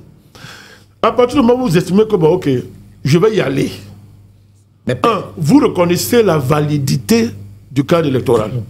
2, vous ne pouvez pas le mettre en cause, puisque vous décidez d'y aller en connaissance de cause. C'est ça, oui. C'est le problème. C'est-à-dire que vous ne pouvez pas venir dire que l'élection est truquée. Oui. Parce que, par exemple, moi, vous parlez de mon cas. Les gens qui nos détracteurs, nos ennemis disent que, président Balakani, toi, tu ne représentes rien. Parce que toi, tu n'as même pas d'élu, on ne te connaît pas. Donc, ça veut dire qu'ils considèrent que les classifications issues des votes sanctionnés par ce cadre légal sont valables. Mais c'est ce qu'ils font, président. Ils sont font valables. Si, et à partir de là, donc, ils hiérarchisent le jeu politique. Après, ils sont prêts à bouler le Cameroun s'ils ne sont pas candidats. Enfin, c'est clair, c'est dit que si je ne suis pas candidat, je boule le Cameroun. Donc l'élection n'est pas truquée. Président, moi aussi je te reprends, si tu me permets, une seconde. C'est pas truqué. Ton argumentation est absolument juste. En fait, ces gens-là, on va parler de ceux qui sont rationnels, parce que quand même, ils sont quand même capables de se présenter et de parler à des gens. Bon, en fait, ils valident, ils pensent que... Mais c'est de ça qu'il s'agit. Ils pensent qu'en toute légalité, les choses sont bien faites. Mais ils ne pas le dire. Ils font la démagogie. Mais c'est bien sûr, certains sont démagogues. Mais ce qu'ils pensent, c'est que il va falloir bien surveiller le vote, prendre les bulletins. Pourtant, ça s'est fait en 2018. Hein. Donc, en fait, c'est eux qui disent que c'est truqué. C'est pas moi. Peut-être moi, je ne fais que traduire. C'est truqué parce qu'ils disent qu'à un moment donné, il y aura manipulation de quelque chose qui était propre à la base. Alors, vous dites bien qu'ils disent. Oui. Vous êtes en train de dire qu'ils disent. C'est ce qu'on entend tout le temps. Non, c'est vrai, ils le disent, Pépin. Vous ne détenez pas de preuves matérielles. Non, je dis, voici les preuves. Voici les preuves. Biaisé, truqué. Non, je te donne les preuves. Parce que les affirmations sur ce plateau, je ne pouvais pas être responsable de ces affirmations. Je te donne un élément. Je te donne un élément, Pépin. C'est-à-dire que, écoutez le discours des repentis de l'alliance du MRC, que la coalition MRC a fait en 2018. Écoutez Mme Doki. Écoutez Paul Kinguepé à son âme. Qu'est-ce qu'ils vous disent? Ben, Madame Doki, c'est quand même, c'est parce qu'on est un pays extraordinaire. Ce pays-ci a des problèmes. La rationalité a très peu de place dans ce pays, surtout au sein des milieux populaires. Madame Doki nous dit qu'ils sont allés faire le cinéma au Conseil constitutionnel. Elle a dit, après sa démission, elle dit que nous sommes allés... Elle a dit cela, plusieurs Non, bien, très bien. Elle dit que nous sommes allés faire du cinéma devant le Conseil constitutionnel. On n'avait pas de procès-verbaux. C'est ce qu'elle dit. En dehors de quelques procès-verbaux qu'on avait à Douala, on n'avait pas de procès-verbaux. Or, qu'est-ce que le principal leader de cette mouvance a dit aux gens? Que nous avons des scrutateurs partout dans le pays. Hein? Et que nous avons des procès-verbaux. Donc, je ne raisonne pas l'absurde. Quand vous dites, moi je ne raisonne pas l'absurde. Ça dit que, mais c'est grave, ça veut dire que, mais, elle dit, ce n'est pas l'ignorance, professeur Bellec. Ils sont même pas irrationnels. On est devant une démarche rationnelle d'accompagnement de ce qu'on fait semblant de critiquer avec virulence en apparence. Et ils cherchent autre chose. Oui, en apparence. Et c'est ce que moi j'appelle le système néocolonial. C'est ce que moi j'appelle le système néocolonial. Nous avons fait au moins 4 émissions, Pépin, sur nos plateformes, sur la question du cadre électoral, pasteur. Au moins 4 émissions, où nous démontrons comment les gens jouent dans ce débat. Vous ne pouvez pas poser le problème du cadre électoral au Cameroun sans soulever deux questions majeures. Un, les pouvoirs régaliens que le président a en ce qui concerne le découpage des circonscriptions électorales. Oui. Deuxièmement, même le privilège de la convocation du corps électoral et de la fixation du calendrier électoral. On me dit non, non, c'est régalien. Ah, je dis mais ok, ça veut dire que vous êtes au pouvoir, vous vous taisez parce que vous savez qu'au pouvoir, vous allez faire la même chose. Mais qu'est-ce que vous lui reprochez? Et même pire. Qu'est-ce que vous lui reprochez? Très bien. Nous on dit qu'il faut démanteler, il faut démanteler tout ça. Y compris ce cadre électoral, si on démantèle tout ça c'est néocolonial. On peut repenser, on doit repenser, on aime déjà repenser l'ensemble du système, sur le plan politique, sur le plan constitutionnel, sur le plan économique, sur le plan monétaire, sur le plan culturel. Très bien. Allez-y. Oui, tout ce que je peux dire, en fait, moi je fais un peu la prospective. Plus on considère toutes choses égales par ailleurs que les mêmes causes produisant les mêmes effets, bon, attendons-nous au résultat final. La question c'est, sommes-nous prêts à accepter le résultat qui va sortir des yeux? Je crois qu'il faut s'y préparer. Parce que personne n'a le monopole de dire que ce résultat n'est pas bon ou qu'il est bon. Est-ce que nous sommes prêts à accepter? Parce que dans la tête de certains, ils sont convaincus qu'ils vont gagner. C'est extraordinaire. Émiettement de mais ils sont convaincus qu'ils vont gagner. Donc, ils le font si ce jour-là, on dit que c'est le parti au pouvoir qui a gagné, est-ce qu'ils sont prêts à accepter le résultat? Alors, je pense à ce moment donné, j'ai entendu un candidat dire que s'il n'y a pas de changement, c'est à cause du peuple camerounais. Vous entendez ça? Mais c'est à cause des leaders politiques qu'il n'y a pas de changement dans ce pays, à cause de leur ego. Ils sont convaincus qu'ils sont les meilleurs. Donc, le moment venu, vraiment, personne ne va descendre dans la rue. Il faut que ce soit clair. Je pense que nous, on va travailler à ça. Personne ne doit descendre dans la rue. Nous ne croyons pas en ce pouvoir dans la rue. Et si vous pensez que, finalement, le bétail électoral est là, vous savez, les brebis sont faites pour être sacrifiées. Hein? Hein, vous égorgez, vous faites, vous mangez. Donc non, les Camerounais ne sont pas des brebis qu'on sacrifie et puis qu'on amène au marchand, on vend et puis on... Non, non, non. Il faut respecter les Camerounais. Et si on pense que le peuple est vraiment souverain, ben, que ces gens mettent en place un système pour écouter vraiment ce que le peuple veut.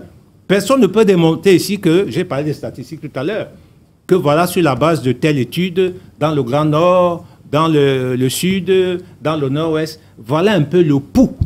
Non, les gens jouent sur les émotions populaires, sur les scandales de la République, sur les émotions. C'est vrai que c'est énervant, mais ça ne garantit pas le fait qu'on vous fasse confiance. Cette fois, je chute en disant qu'il y a une question que je poserai à tous ces hommes politiques. Quelle est la garantie que ce que vous dites, vous allez le faire? Moi-même, je n'ai pas de réponse. Mais je pense qu'il faut inventer dans ce système, dont parle souvent le président Bandakani, c'est-à-dire un système qui fait que l'État soit protégé, les lois soient protégées, et que même les programmes politiques des gens soient protégés. Parce que vous pouvez venir avec un bon programme, mais vous trouvez un système qui vous déboussole un peu. Je suis convaincu que si le président n'a pas pu mettre en place, dérouler son libéralisme communautaire, c'est qu'il y a eu des oppositions internes plus fortes que ce qu'on peut imaginer. Et ceux qui aspirent au pouvoir, et s'ils sont conscients des résistances internes du pouvoir, ils viennent émietter une espèce de statue de Daniel. C'est-à-dire que vous avez des jambes en argile, vous avez des pieds en argile, vous avez des jambes en fer, vous avez des cuisses en bois, vous avez une poitrine, je ne sais pas quoi. Donc voilà un peu cette espèce d'attelage que nous avons. Et un tel monstre ne peut pas gouverner. Ne peut pas gouverner. Sommes-nous prêts à accepter les résultats qui vont sortir des urnes? Ce ne sera pas la faute des Camerounais, mais ce sera à cause des politiciens. Il faut que les choses soient claires. Merci. Alors, vous voulez dire donc que même si les Camerounais ont mis 100 bulletins en faveur de A, tant que ça n'arrange pas le pouvoir en place, ils vont dire que les 100 bulletins là sont en faveur des B. Mais comment vous allez démontrer le contraire? C'est ça le problème. Le président Banakani, écoutez, vous connaissez que le système c'est comme ça, mais vous allez quand même. C'est ce dans le monde entier. Alors, le problème aussi... Alors, vous êtes donc d'avis maintenant, comme le professeur Jean-Paul Bellec, que les deux sont bipés dès le départ. Raoul, le paradoxe, c'est qu'il y en a un qui n'est pas là en 2020, parce qu'il est vrai que le système n'est pas bon. OK, bon, il revient en 2025. On lui dit, attends, alors si tu reviens en 2025, est-ce qu'entre-temps le système a mué? Et s'il a changé? Non, c'est le même système. Alors, si c'est le même système, est-ce que vous êtes prêts à accepter les résultats? C'est ça. Est-ce que ces candidats sont prêts à accepter les résultats? C'est la question que nous leur posons. Très bien. Il faudrait bien qu'ils nous répondent. Malheureusement que c'est une question que vous posez.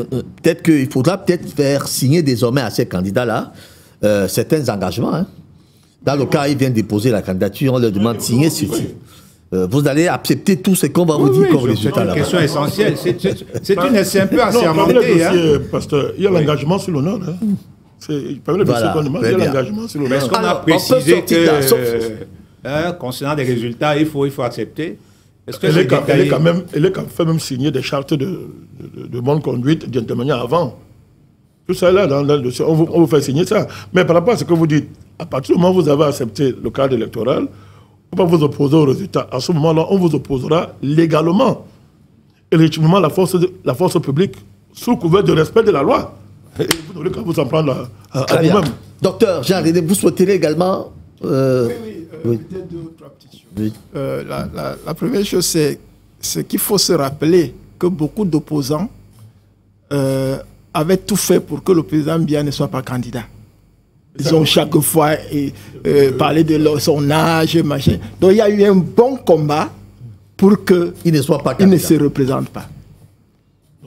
À partir du moment où il s'est représenté, ça a changé la donne.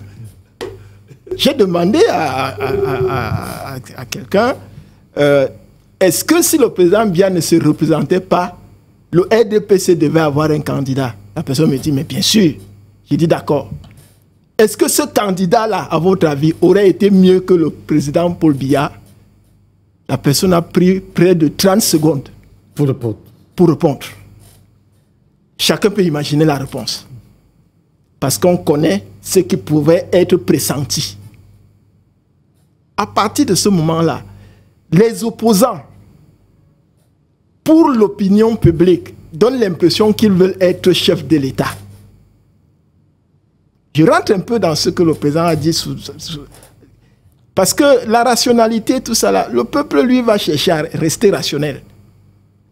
Et donc, si l'objectif que le peuple intègre, c'est que quand on est opposant et candidat à l'élection présidentielle, c'est qu'on veut être président de la République, il faut revenir sur la terre, c'est une figure de style, pour dire que il y a aussi le business. Il y a aussi le business. Et c'est surtout le business qui fait en sorte que certains opposants puissent manipuler l'opinion. Parce qu'il y en a qui affirment, et d'ailleurs il faut l'affirmer, vous ne pouvez pas être candidat à la présidence de la République et dire aux potentiels électeurs que je sais que je ne vais pas gagner.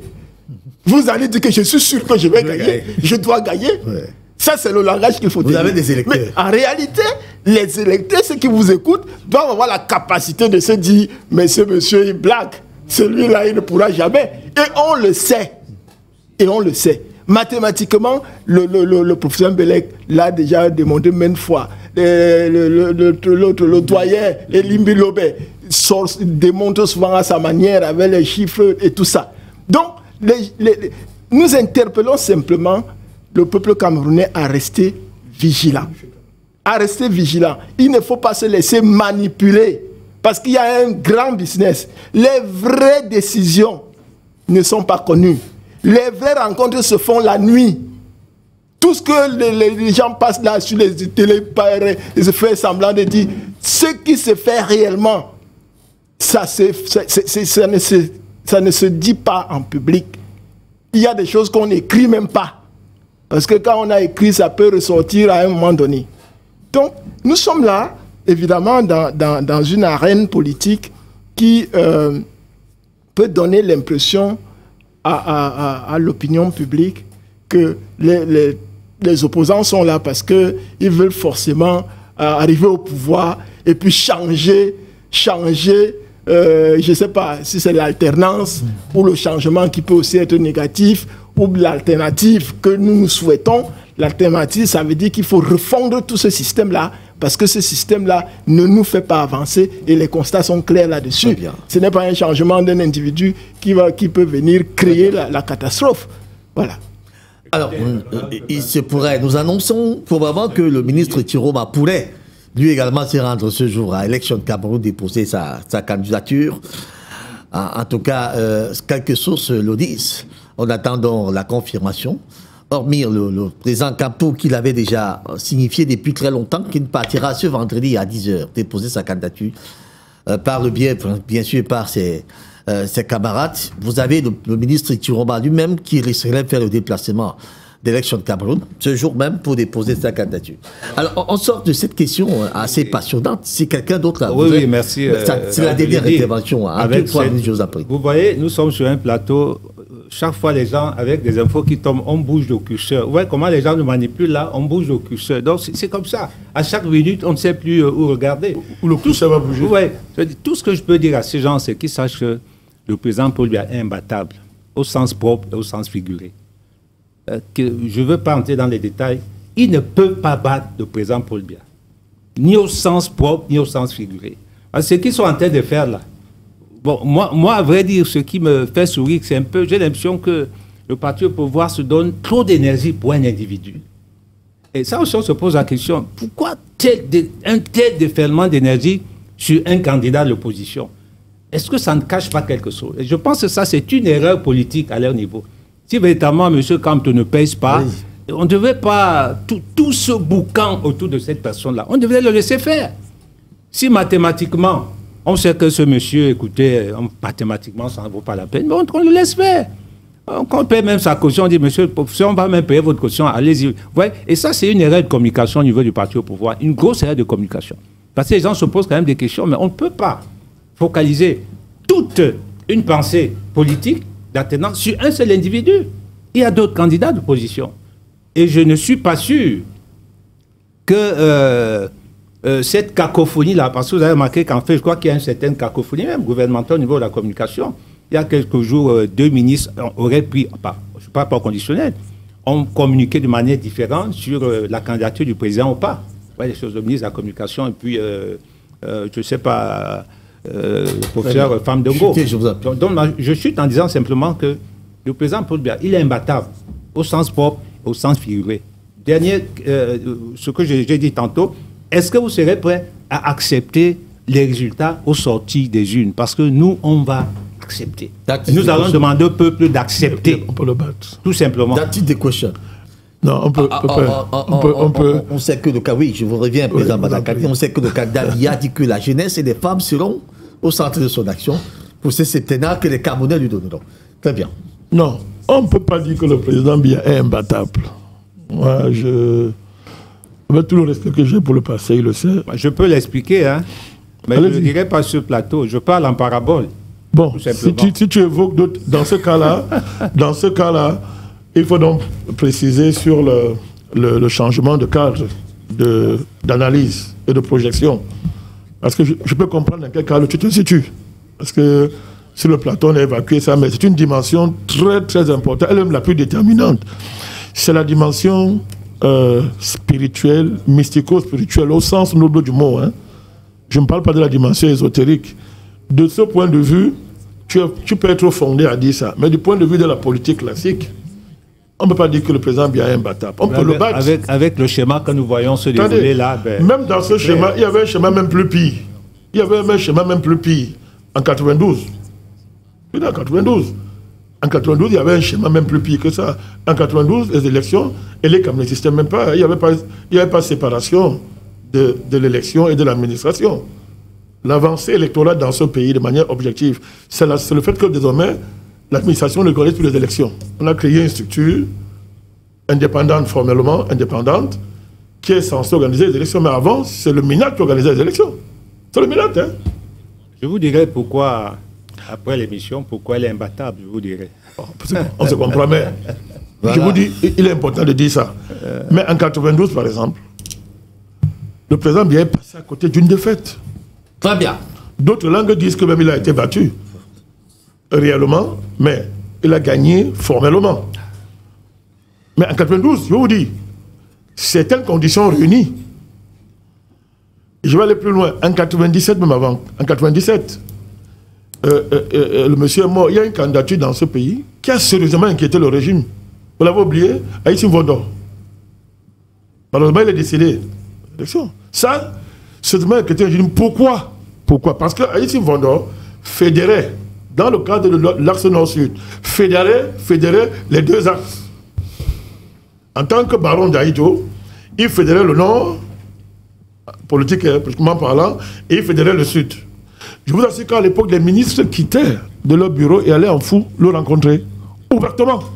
Je dis bien ouvertement.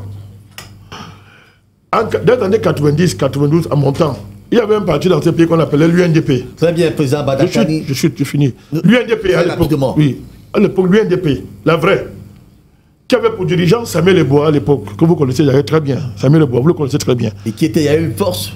Non, ce parti était une alternative sérieuse au NDPC dans le cadre du système électoral. C'est le ministre Bello, rentrant des îles, qui a cassé ce parti. Attendez.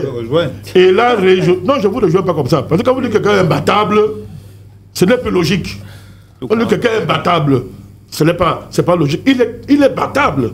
On peut le battre, le président Biya. On peut le battre. Je vous dis les conditions qui, à un moment donné, étaient réunies et que c'est ces circonstances qui l'ont empêché. Si ces conditions sont réunies, du point de vue de la politique classique, c'est possible. Mais bon, la dimension que vous mettez en avant, que je connais très bien, malheureusement, vous ne voulez pas expliquer ça sur le plateau. Là, je peux être d'accord avec vous. Très bien. Le mouvement africain pour la nouvelle indépendance et la démocratie va donc investir le candidat Kanto à cette élection présidentielle. La candidature sera déposée tout à l'heure aux environs. En fait, peut-être même qu'ils sont en chemin déjà pour déposer cette candidature pendant que nous sommes. C'est déjà fait.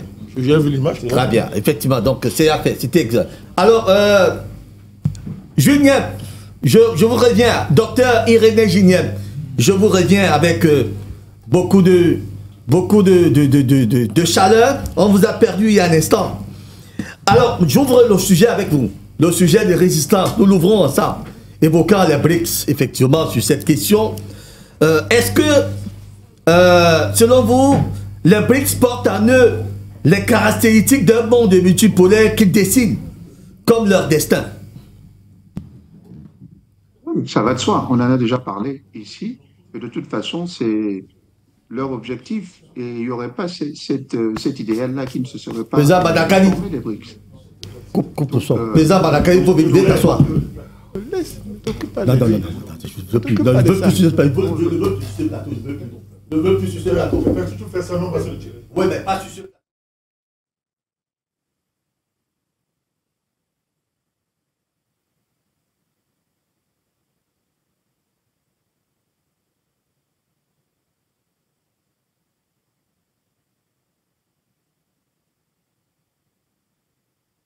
Je vous écoute, allez-y, docteur René Gignem. Vous avez la parole. Oui, parce qu'il y avait... Ah oui, il y a eu une interruption, tout à l'heure je ne voyais plus personne. Donc je dis, c'est dans l'objectif des BRICS, donc on peut pas nier cette affaire-là. Donc maintenant, je ne sais pas s'il faut aller plus loin dans le sujet tel qu'il a été énoncé disons, la thématique de l'émission. Est-ce que la situation est inquiétante? Je ne sais pas si vous en avez déjà parlé, parce que ça fait un temps qu'on a été séparés, je ne sais pas où vous en êtes dans le débat. Est-ce que tu peux m'éclairer là-dessus? Alors, président Badakani, je voudrais, peut-être avant de vous revenir avec précision, je reviens à vous. Président Badakani, peut-être c'est vous qui allez ouvrir cette question. Est-ce que les BRICS portent en eux les germes de la construction d'un monde multipolaire dont on n'a pas? Mais bien sûr, l'existence des BRICS, mon cher Pépin, c'est le monde multipolaire. On est déjà dans le monde multipolaire. Parce que quand vous voyez ce que les BRICS représentent en termes de population, c'est le poids démographique des BRICS. Vous avez plus de la moitié de la population mondiale. Plus de la moitié. On peut consulter les chiffres réels, plus de la moitié. En termes de poids économique, on est à plus de 30% du PIB mondial. Donc, les pays qui sont regroupés au sein des BRICS, 40%. voilà, merci, pardon. On a plus de 40%. 42, 43%. On a un PIB de 40%. 43% exactement, 42, 43% PIB mondial. Oui. Plus de la moitié de la population mondiale. Les BRICS pèsent plus que le G7. Le G7. Ils pèsent plus que le G7, les BRICS. Il faut bien comprendre. C'est pour simplifier la compréhension. Donc, vous avez en face de vous une nouvelle réalité mondiale qui redéfinit mécaniquement les cartes dans le monde, dans tous les domaines. Donc, les BRICS, ils percent. Donc, quand vous voyez en termes de pays, vous voyez les puissances émergentes comme la Chine, la Russie, le Brésil, l'Inde. Vous avez des puissances sous-régionales, l'Afrique du Sud, l'Égypte, des pays dans le dispositif, le Moyen-Orient par exemple, des pays comme les Émirats Arabes Unis. L'Arabie Saoudite. L'Arabie Saoudite. Je ne parle pas des pays qui sont en attente d'adhésion. Et ceux qui sont déjà dans le processus d'acceptation, c'est-à-dire comme membre d'adhésion. Parce qu'il y a des pays qui sont en train d'observer, mais il y en a qui sont déjà dans le processus d'être acceptés comme membres. Donc, c'est une... comment on dit ça? C'est un chamboulement de la carte géopolitique, de la carte démographique, de la carte démographique du monde, de la carte économique. C'est un chamboulement inédit, mon cher Pépin. On y est. On y est. Mais aujourd'hui, il y a un point de basculement. Il y a un point de basculement. Parce que l'Occident, pendant longtemps, a accumulé des avantages sur le plan historique. Des avantages. Avantages monétaires, la rente technologique, la rente institutionnelle en termes d'organisation du système international, que ce soit au niveau des institutions monétaires, que ce soit au niveau de la politique, l'ONU, toute l'organisation du multilatéralisme au plan international, ont la marque de l'Occident.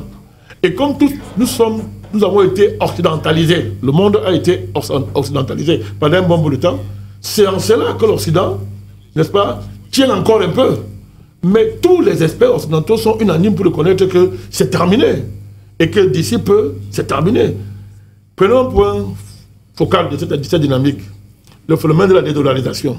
Douma peut très bien exprimer ça en termes monétaires et en termes de chiffres économiques.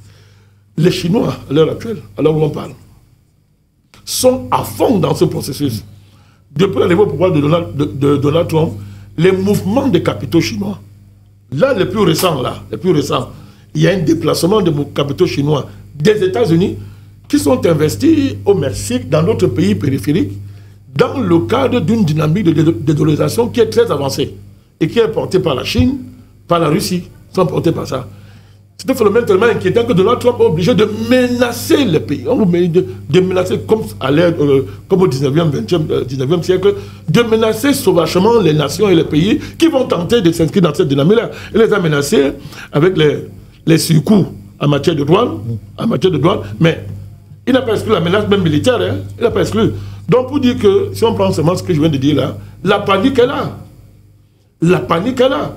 Bon, maintenant, est-ce que ça peut aider les Africains? Est-ce que les Africains, parce que je me souviens de votre thème, est-ce que les Africains peuvent résister devant la menace de Donald Trump, qui menace ouvertement les pays qui vont traiter? Mais bien sûr qu'on peut résister. D'ailleurs, les pays africains résistent déjà. Est-ce que les BRICS représentent... que peuvent les BRICS face à la menace américaine? Non, les BRICS, ça c'est pas... D'abord, si la Russie a subi près de 30 paquets de sanctions, c'est-à-dire 30 cycles de sanctions, hein, c'est même plus que ça.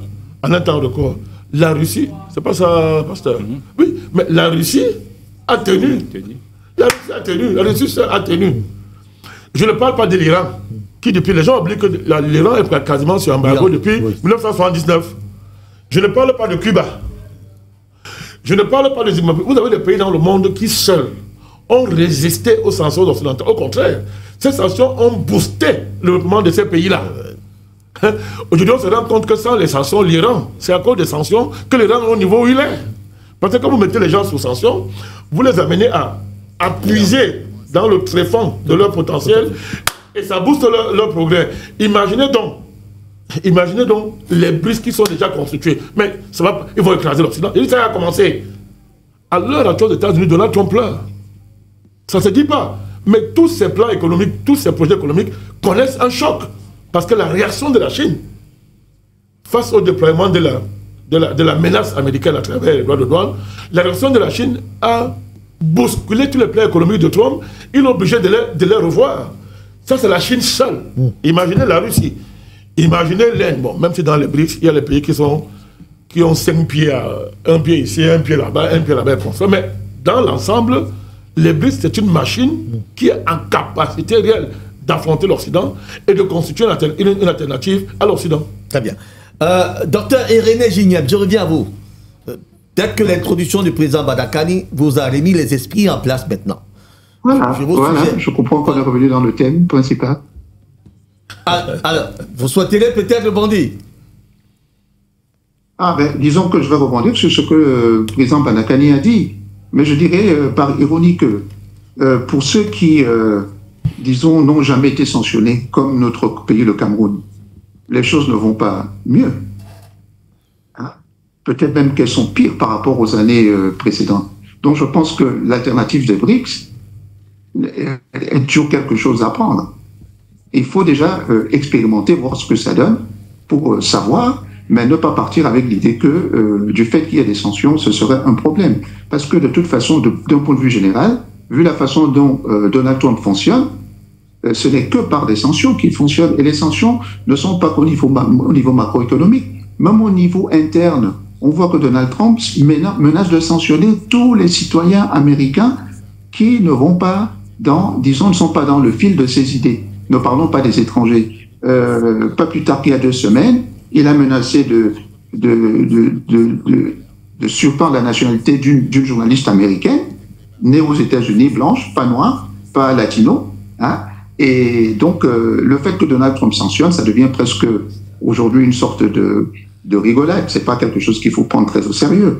Et il oublie un peu l'histoire de son pays, qui lui-même s'est constitué, son indépendance s'est faite en réaction contre des sanctions, d'une part économique, que l'Angleterre, la puissance de l'époque, avait imposées aux États-Unis. Et ça faisait partie des motifs qui ont fait que les personnes qui, à l'époque, étaient des sujets anglais, se sont révoltées et ont fait la guerre d'indépendance. Donc, il y a aussi une sorte de méconnaissance, manque de culture de sa part pour dire ce qu'il dit.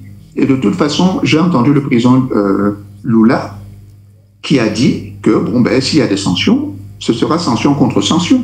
Donc, je crois que à partir de là, le débat est clos. Si les membres du BRICS se décidaient de prendre des mesures à l'encontre des États-Unis, ça pourrait aussi faire du mal aux États-Unis. Ça pourrait faire mal, pas du mal, ça pourrait faire mal aux États-Unis.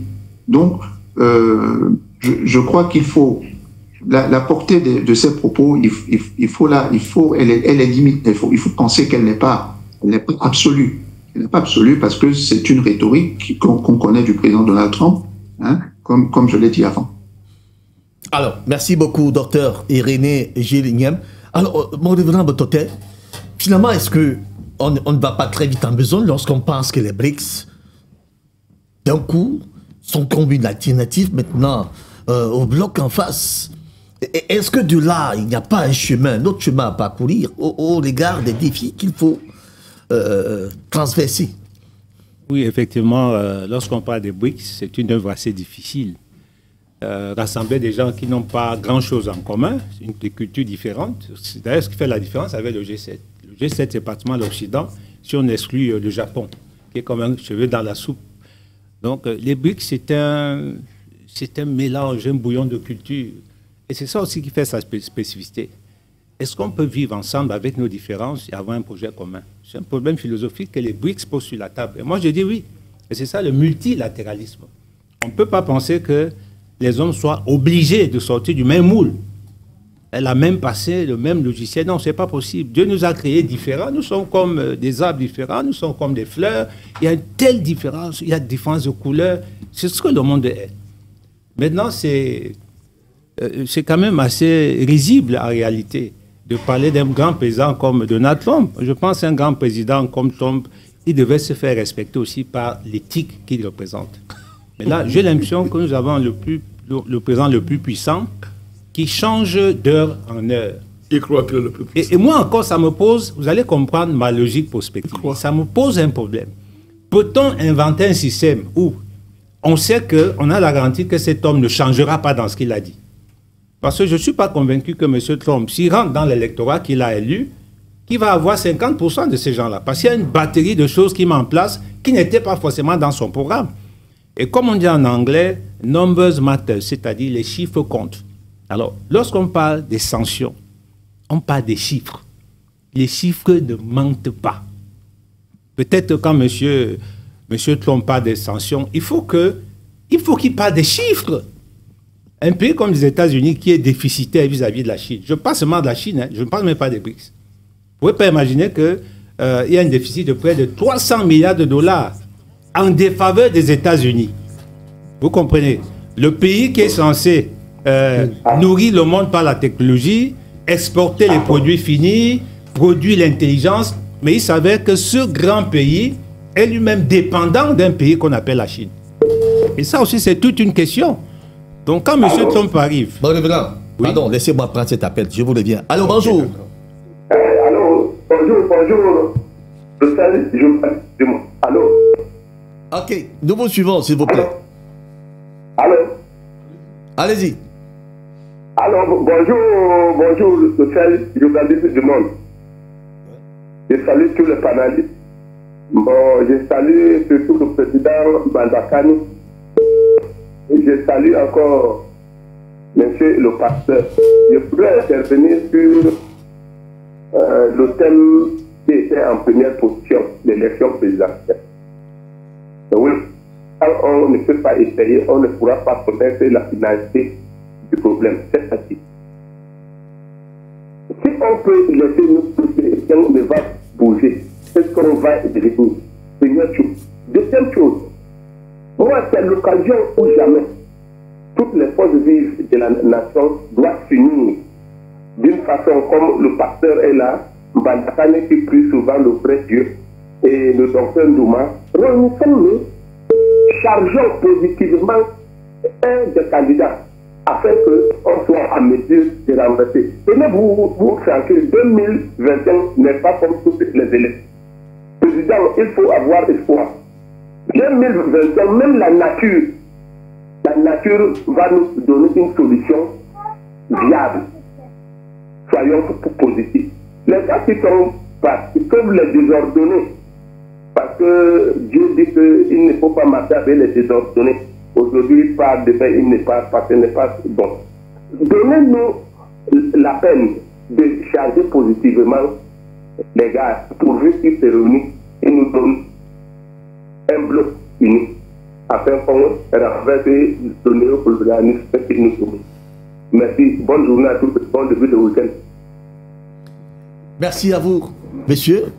On annonce que le candidat Pilou Bouba Magari vient également de déposer son dossier de candidature il y a exactement 29 minutes. Donc, ça pousse, ça fait déjà 12 dossiers de candidature qui sont déposés du côté d'élection. Cameroun. Alors, bon, Lévina, vous achevez. Alors, je disais que je parlais des chiffres. Que M. Donald Trump, le président Donald Trump, je pense qu'il nous enfume un peu. Il nous enfume parce que les chiffres sont complètement en défaveur des États-Unis. Et l'erreur de M. Trump, c'est qu'il ne mène pas la guerre seulement contre les BRICS, mais contre l'Europe. Et je crois que hier, le président français a demandé à l'Union européenne, la Commission, de sortir ce qu'ils ont appelé une espèce de bombe atomique. C'est-à-dire, c'est une résolution, je crois, fiscale au niveau de l'Union européenne, qu'on sort comme la bombe atomique. Ils ont utilisé l'expression, c'est un effet de bombe atomique, comme riposte à ce que M. Trump fait. Vous voyez, vous ne pouvez pas attaquer les BRICS en même temps, et vous attaquez l'Union européenne qui est censée être votre principal partenaire. Vous comprenez que ce monsieur, il se tire une balle dans les pieds. C'est-à-dire, finalement, vous ne pouvez pas avoir le monde entier contre vous, le monde entier avec vous, le matin vous êtes avec tel. C'est quelque chose qu'on ne comprend pas du tout. On ne comprend pas du tout. Bon, par contre, les BRICS, vous savez pourquoi je crois aux BRICS? Parce qu'avant de s'engager, ils ont réfléchi. Ils ont été conscients de leurs divergences, de leurs différences culturelles. Ils ont été frustrés. Ils sont conscients de ça. Donc, la pierre angulaire des BRICS, je crois que c'est des notions, je dirais encore, d'autres philosophies. La souveraineté. Permettez-moi, je vous en prie. C'est la dernière fois que je vous coupe mon révérend. Prenons cet appel. Monsieur, bonjour. C'est eux la priorité. Bonjour, monsieur Pépin. Très bien, on vous écoute. Merci, moi c'est Sali, j'appelle depuis le Mayo Louti. Très bien. J'appelle depuis le département. Très bien, on vous écoute. Je dis bonjour au président Bandakani, je dis également bonjour au docteur Douma, je dis également bonjour au révérend pasteur et au professeur également. C'est un immense plaisir, c'est ma première fois de participer à cette émission. Et je voulais également dire par rapport au premier sujet, oui, nous sommes tous Camerounais et je suis tout à fait d'accord avec le président Bandakani et le révérend pasteur. Il faudrait que l'élection se passe dans le calme. Il est bien vrai qu'il y a des choses qui se passent que nous ne pouvons pas l'accepter parce que le Cameroun, c'est le Cameroun et nous devons préserver notre pays. Donc, bonne émission à vous, monsieur Pépin, et à la prochaine fois. Merci beaucoup, monsieur. Allez-y, Mordéban, vous chutez, s'il vous plaît. Donc, les chiffres parlent d'eux-mêmes. Je ne parle que de la Chine, hein. Je ne parle pas de l'Inde. Je ne parle pas des pays comme l'Arabie Saoudite qui ont rejoint les BRICS et qui vont participer à la dédollarisation. Vous savez que le dollar est né un peu dans un contexte de pétrodollar, de pétrole saoudien qui a... Bon, ils ont signé des accords et puis, grâce au pétrole, le dollar est devenu ce qu'il est. Alors, c'est un pays comme l'Arabie Saoudite qui veut aussi assumer son indépendance idéologique, qui veut faire affaire avec tout le monde, s'assied et adhère aux BRICS. Écoutez, c'est quand même quelque chose, c'est inédit. Bon, est-ce que M. Trump est conscient de tout ça? Je pense que le problème avec M. Trump, c'est qu'il est tout seul et il est hanté par ce qu'il appelle son MAGA, Make America Great Again. Vous ne pouvez pas rêver de la grandeur de votre pays au détriment des autres. C'est vrai que la vie, c'est un jeu à somme nulle. Ce que l'autre perd, c'est ce que l'autre gagne. Moi, je ne vais pas accepter de perdre tout le temps. On n'est pas né pour la prééminence des États-Unis. Les États-Unis, ce que je regrette, c'est qu'ils sont en train de manquer leur but parce que les grandes nations ont une vocation, n'est-ce pas, une civilisationnelle. Les États-Unis ont été un bon pays pendant un temps, mais là, depuis un temps, les États-Unis sont en train de rater leur vocation. C'est la preuve, c'est une période de déchéance et de décadence. Lorsque vous voyez un pays sorti de sa vocation, c'est une période décadente. Et c'est une période, on ne peut pas arrêter ça. Le déclin des États-Unis est assuré. Actuellement, ce qui soutient les États-Unis, c'est le complexe militaro-industriel. Tous les marchés, que ce soit sur le plan informatique, des services, mangent dans les dépenses militaires. C'est-à-dire que ce monsieur a créé un système de dépenses qui fait que, pour imaginer, connaissez les commandes que l'armée passe? Des commandes, la nourriture, à cause de dévouement de guerre, les services informatiques, les transports, les achats. Mais en fait... ils se nourrissent de la guerre. Oui, c'est-à-dire qu'en fait, ils se nourrissent de la guerre. Donc, les gens sont un peu bluffés. C'est un peu l'arbre qui cache la forêt. C'est-à-dire, la guerre, mais tout le monde dit croissance économique. Mais en réalité, si vous avez une croissance économique, pourquoi déclencher une bataille tarifaire? C'est ça le problème. Et cette bataille tarifaire, ce n'est pas forcément pour protéger l'industrie américaine. C'est pour enfler les caisses de l'État pour financer la guerre. En fait, les Américains financent la guerre sous prétexte des sanctions barrières tarifaires, mais ils ne le savent pas. Honnêtement, si vous demandez aux consommateurs, moi je lis des consommateurs qui se plaignent en Occident. Quelqu'un a reçu un petit paquet avec 30% de taxes en plus, sanctions américaines.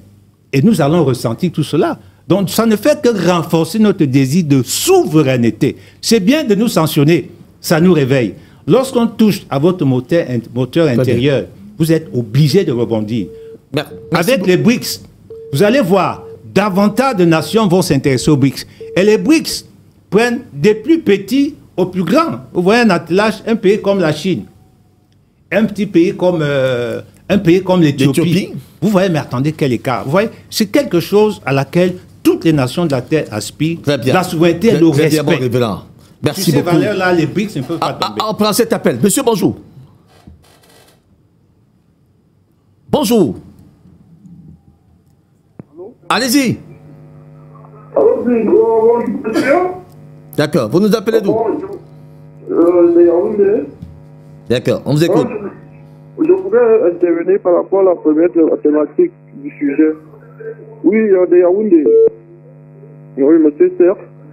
Je voudrais dire, j'aime votre émission et je voudrais dire aux représentants de laisser aussi les panélistes s'exprimer. Hein, parce que nous voulons savoir la candidature de M.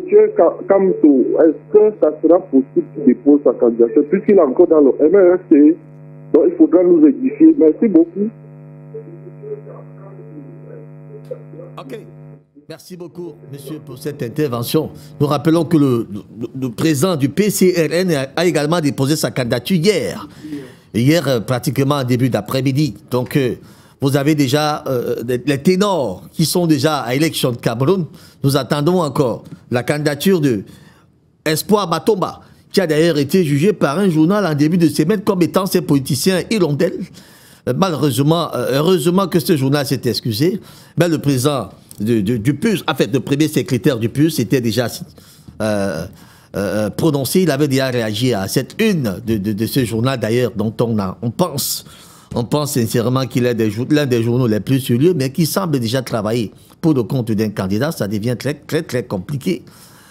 Comment restaurer la crédibilité d'un journal qui se comporte de cette manière? Ça, je n'en sais rien. Docteur René Giniem, je préfère vous donner votre dernière prise de parole compte tenu de l'évolution de ce temps. Je souhaite encore que vous puissiez réagir une fois, parce que vous laisserez disparaître tout à l'heure. Alors, finalement, les BRICS... Oh là là. Allô? Allô? Allô? Allô? Allô? Allô? Il n'est pas là? Oui, bonjour. Mais alors, bonjour. Bonjour sur le plateau. Ok, vous nous appelez d'où? J'appelle de Bolova. Très bien, allez-y. Bonjour. J'appelle de Bolova, s'il vous plaît.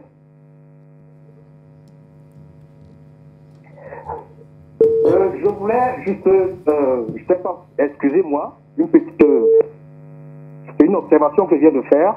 Je voudrais saluer le président Badakani, son intelligence et tous les panélistes. La remarque que j'ai faite, je voulais dire au professeur Bellec que quand on est dans le bateau de quelqu'un, on chante sa chanson. Et aux journalistes, aux modérateurs, vraiment, quand vous reprenez un aîné, une grande personne, faites-le avec modération.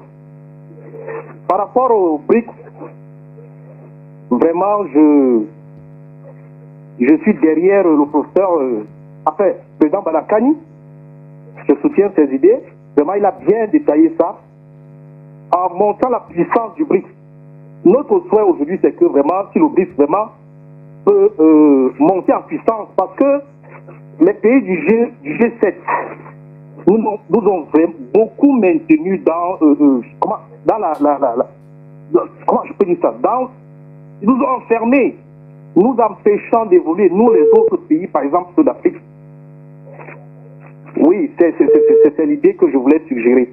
Merci beaucoup. Bonne continuation. Merci à vous, messieurs. Merci beaucoup. En tout cas, j'ai pris note de votre conseil de tout à l'heure. Mais sachez aussi que sur un plateau comme celui-ci, nous avons le devoir d'instaurer la discipline, quel que soit celui qui est en face de vous. C'est après peut-être que vous allez lui dire, grand frère, peut-être que vous êtes trompé, mais je m'excuse aussi d'être...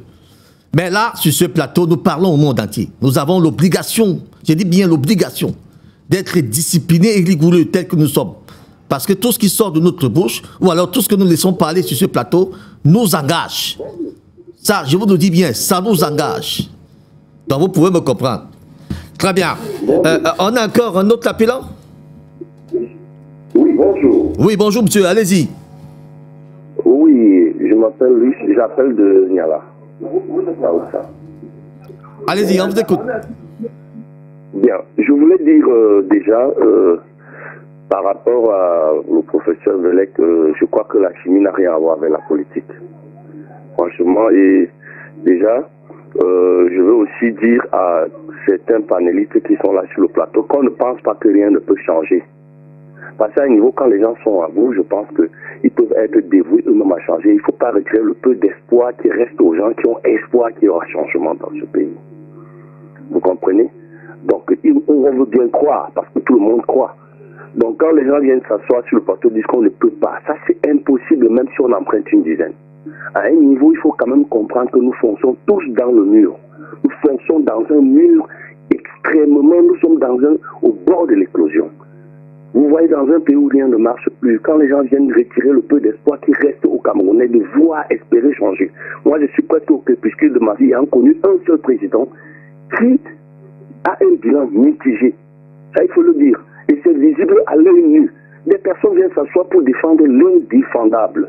Regardez dans quelles conditions nous sommes aujourd'hui. Nous sommes les derniers en Afrique centrale, dans des infrastructures.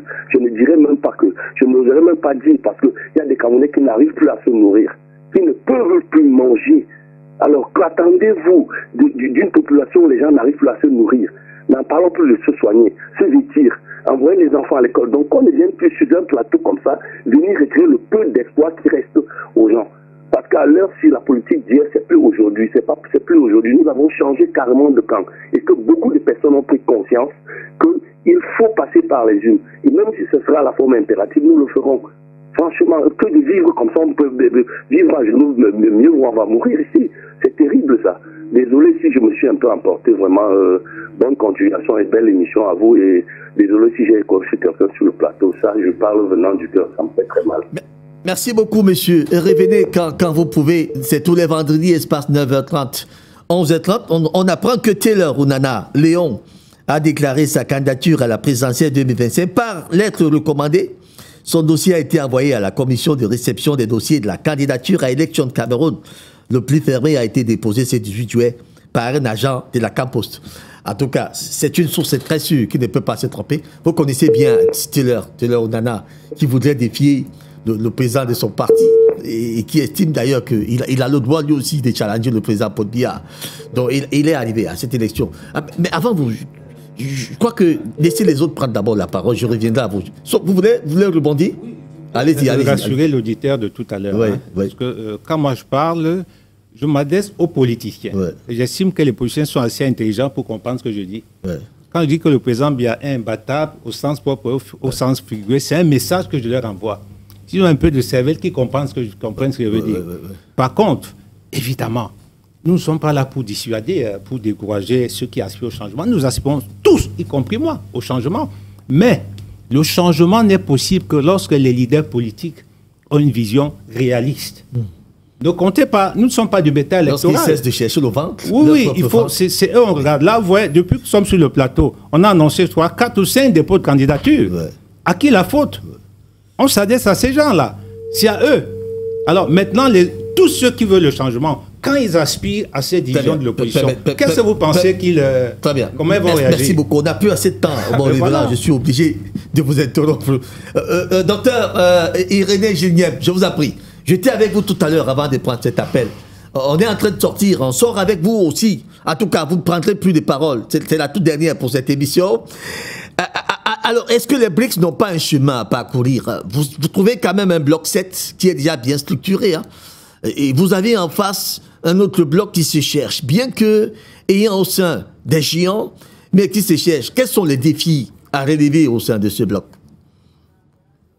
Le défi à relever, c'est de réunir, à relever le défi de la diversité dont parlait le pasteur tout à l'heure. La diversité culturelle, la diversité des systèmes économiques, la diversité même des continents, parce que comme il le relevait le pasteur encore, l'autre bloc, lui, il est monolithique. Il est européen, blanc, il est européen à la base avec les Américains, les Canadiens, et il est blanc, quoi. Donc, il y a un défi sur le plan, le BRICS a beaucoup plus d'efforts à faire d'un point de vue culturel. L'économie, c'est aussi le reflet de la culture des gens. Donc, les économies vont être diverses, hein, dans leur constitution, dans leur logique. Et ça, c'est un défi intéressant même pour l'humanité, parce que ça sous-entend l'image de la Terre, quoi, où nous ne sommes pas tous les mêmes. Et ça relève d'ailleurs le caractère plutôt anachronique de l'autre bloc, qui est monolithique, et on l'a toujours dit ici. Hein, il est monolithique dans sa constitution, disons, génétique. Il est aussi monolithique dans sa constitution intellectuelle. Et c'est ce qui pose problème, parce que l'une des choses qui pose problème, parce qu'il impose des idées qui sont que de son ressort aux autres pays de la Terre. Hein, et que de toute façon, ce groupe-là, il a été hégémonique. Et l'hégémonie, elle ne peut pas être éternelle, elle finit un jour. Donc on peut croire, même Merci de façon beaucoup. hypothétique, que... Alors, on l'a perdu, on l'a malheureusement perdu, le docteur Irénée Gilnième.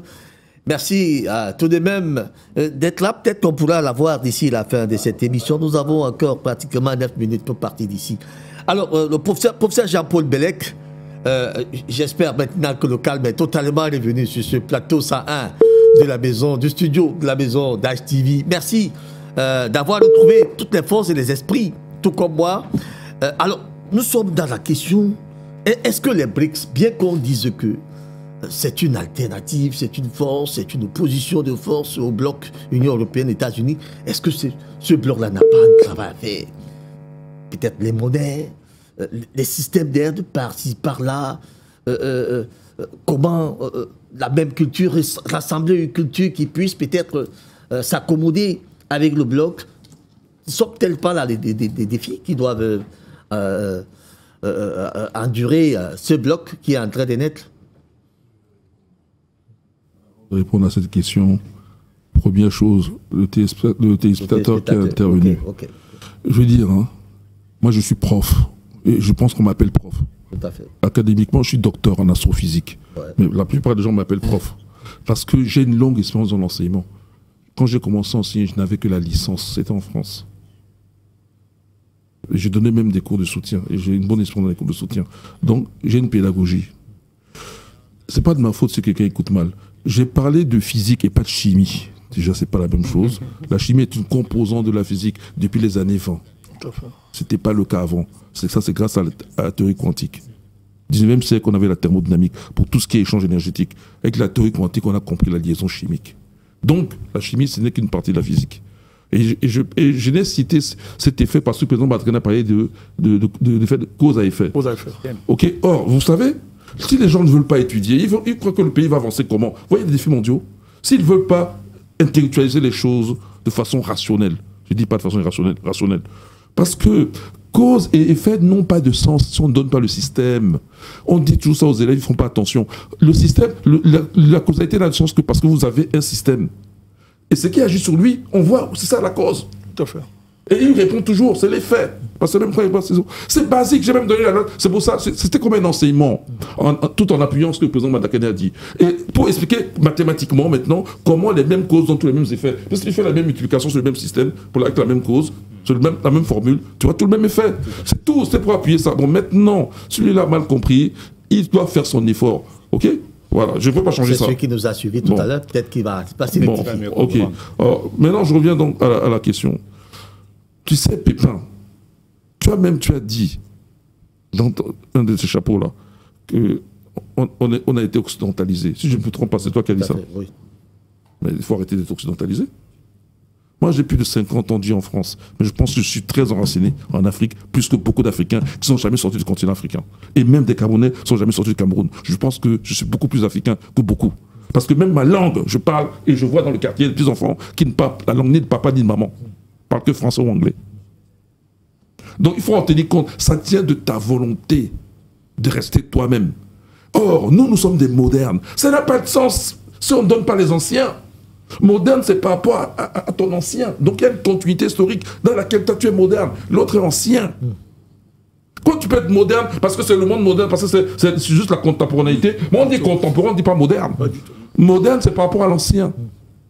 Ok? Et on est dans la même culture. Or, notre culture en tant qu'Africain admet dès le départ la diversité. Par exemple, le Cameroun, on dit unité dans la diversité. C'est pour ça que nos ancêtres n'ont jamais fait comme les Blancs. Occidentaux, c'est les pires. Parce que les Blancs, oui, mais les Occidentaux, c'est pire. Voilà. Qu'est-ce qu'ils ont fait, ces gens-là? Le roi de France a interdit toute autre langue que le français. Les Bretons, on les mettait en prison. Bolloré est un Breton, il n'a qu'à écouter, qui vient intervenir ici, dire le contraire. Les Bretons, on les mettait en prison jusque dans les années 1950 et des poussières. Cheikh Anta Diop le répète plusieurs fois. Il y a au moins un exposé qu'on peut trouver sur Internet où il le dit. C'est la conférence à Niamey, il le dit. On les mettait en prison dès qu'ils parlaient breton. Les enfants, on les faisait porter le chapeau, on tapait dessus. Ok? Parce qu'il faut parler français. Ok? En Corse, c'est pareil. Sauf que la Corse et puis la Bretagne aussi, ils ont dû mettre des bombes pour que leur culture soit acceptée. Donc, eux, qu'est-ce qu'ils font? C'est l'effacement. Nous, on est habitués à la diversité. C'est pour ça qu'il y a plusieurs langues chez nous. Parce qu'on n'a jamais dit à quelqu'un arrête de parler ta langue. Mais à côté de cette langue, il y a la langue pour l'État. Quand vous avez par exemple l'Empire du Mali, selon les époques, l'Empire du Mali, il y a eu le Ghana par exemple, Ouagadougou, c'était le Soninké. L'Empire du Mali, il y a eu une époque, c'était le Malinké. Et il y a eu une époque, c'est le Bambara. C'est la partie finale. Le royaume malien finaux, c'est le Bambara qui s'impose.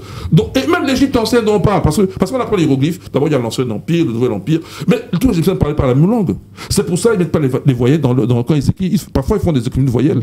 L'économie de voyelles est due au fait qu'elle est litigieuse, parce qu'eux croient à Mahat à fond. Donc, même en Égypte ancienne, il y avait différentes langues. Mais bien sûr, les gens ont parlé la langue du pharaon.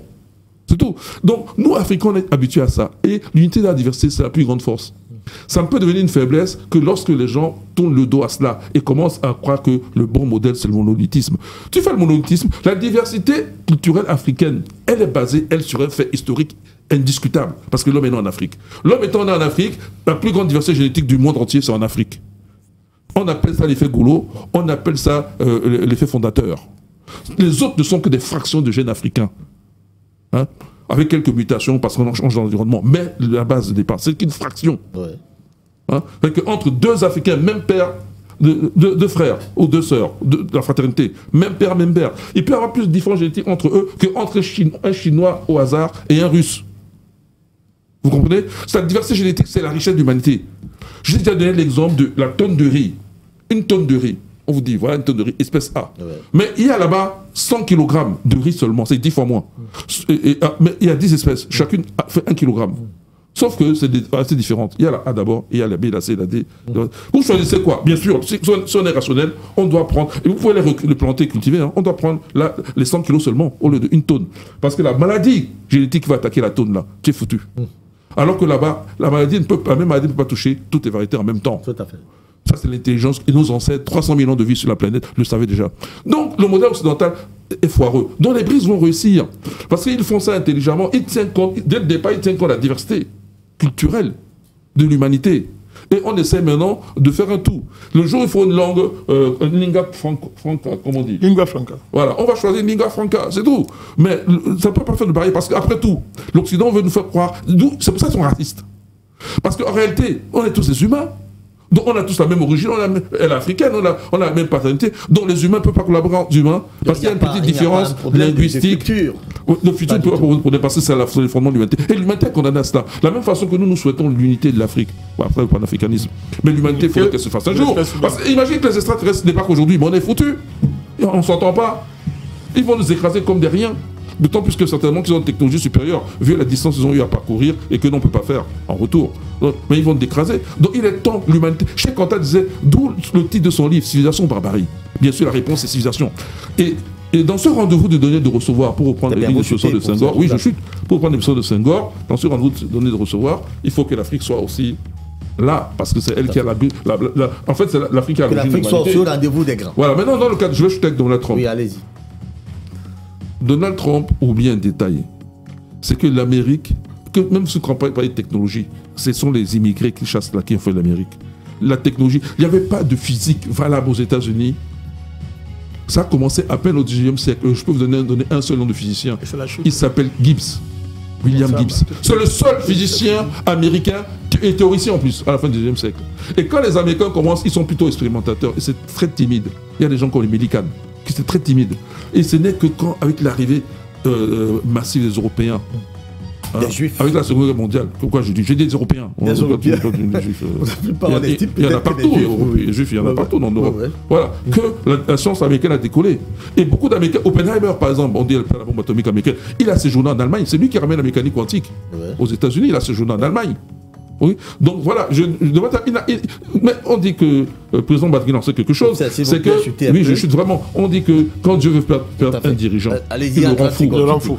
Qu'il continue Donald Trump. Nous, on va se libérer. Merci beaucoup, professeur Jean-Paul Bellec. Malheureusement, on ne peut plus ajouter un mot sur ce plateau. Le timing qui nous a été alloué est largement, d'ailleurs, arrivé à son terme.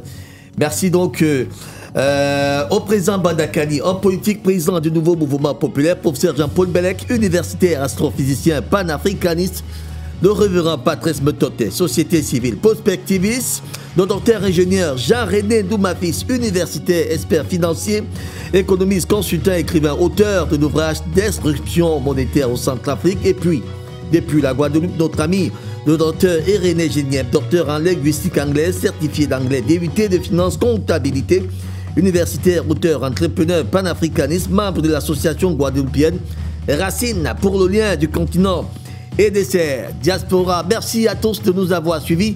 Ayour David était là à la réalisation. Toutes nos excuses de ce couac que vous avez pu enregistrer en milieu d'émission. Nous vous assurons que cela ne se reproduira plus. Ça, je vous le donne. Je vous donne ma parole. D'ici là, portez-vous bien. Mais surtout, retrouvez ce programme à rediffusion samedi à 22h. D'ici là, portez-vous bien et à très bientôt.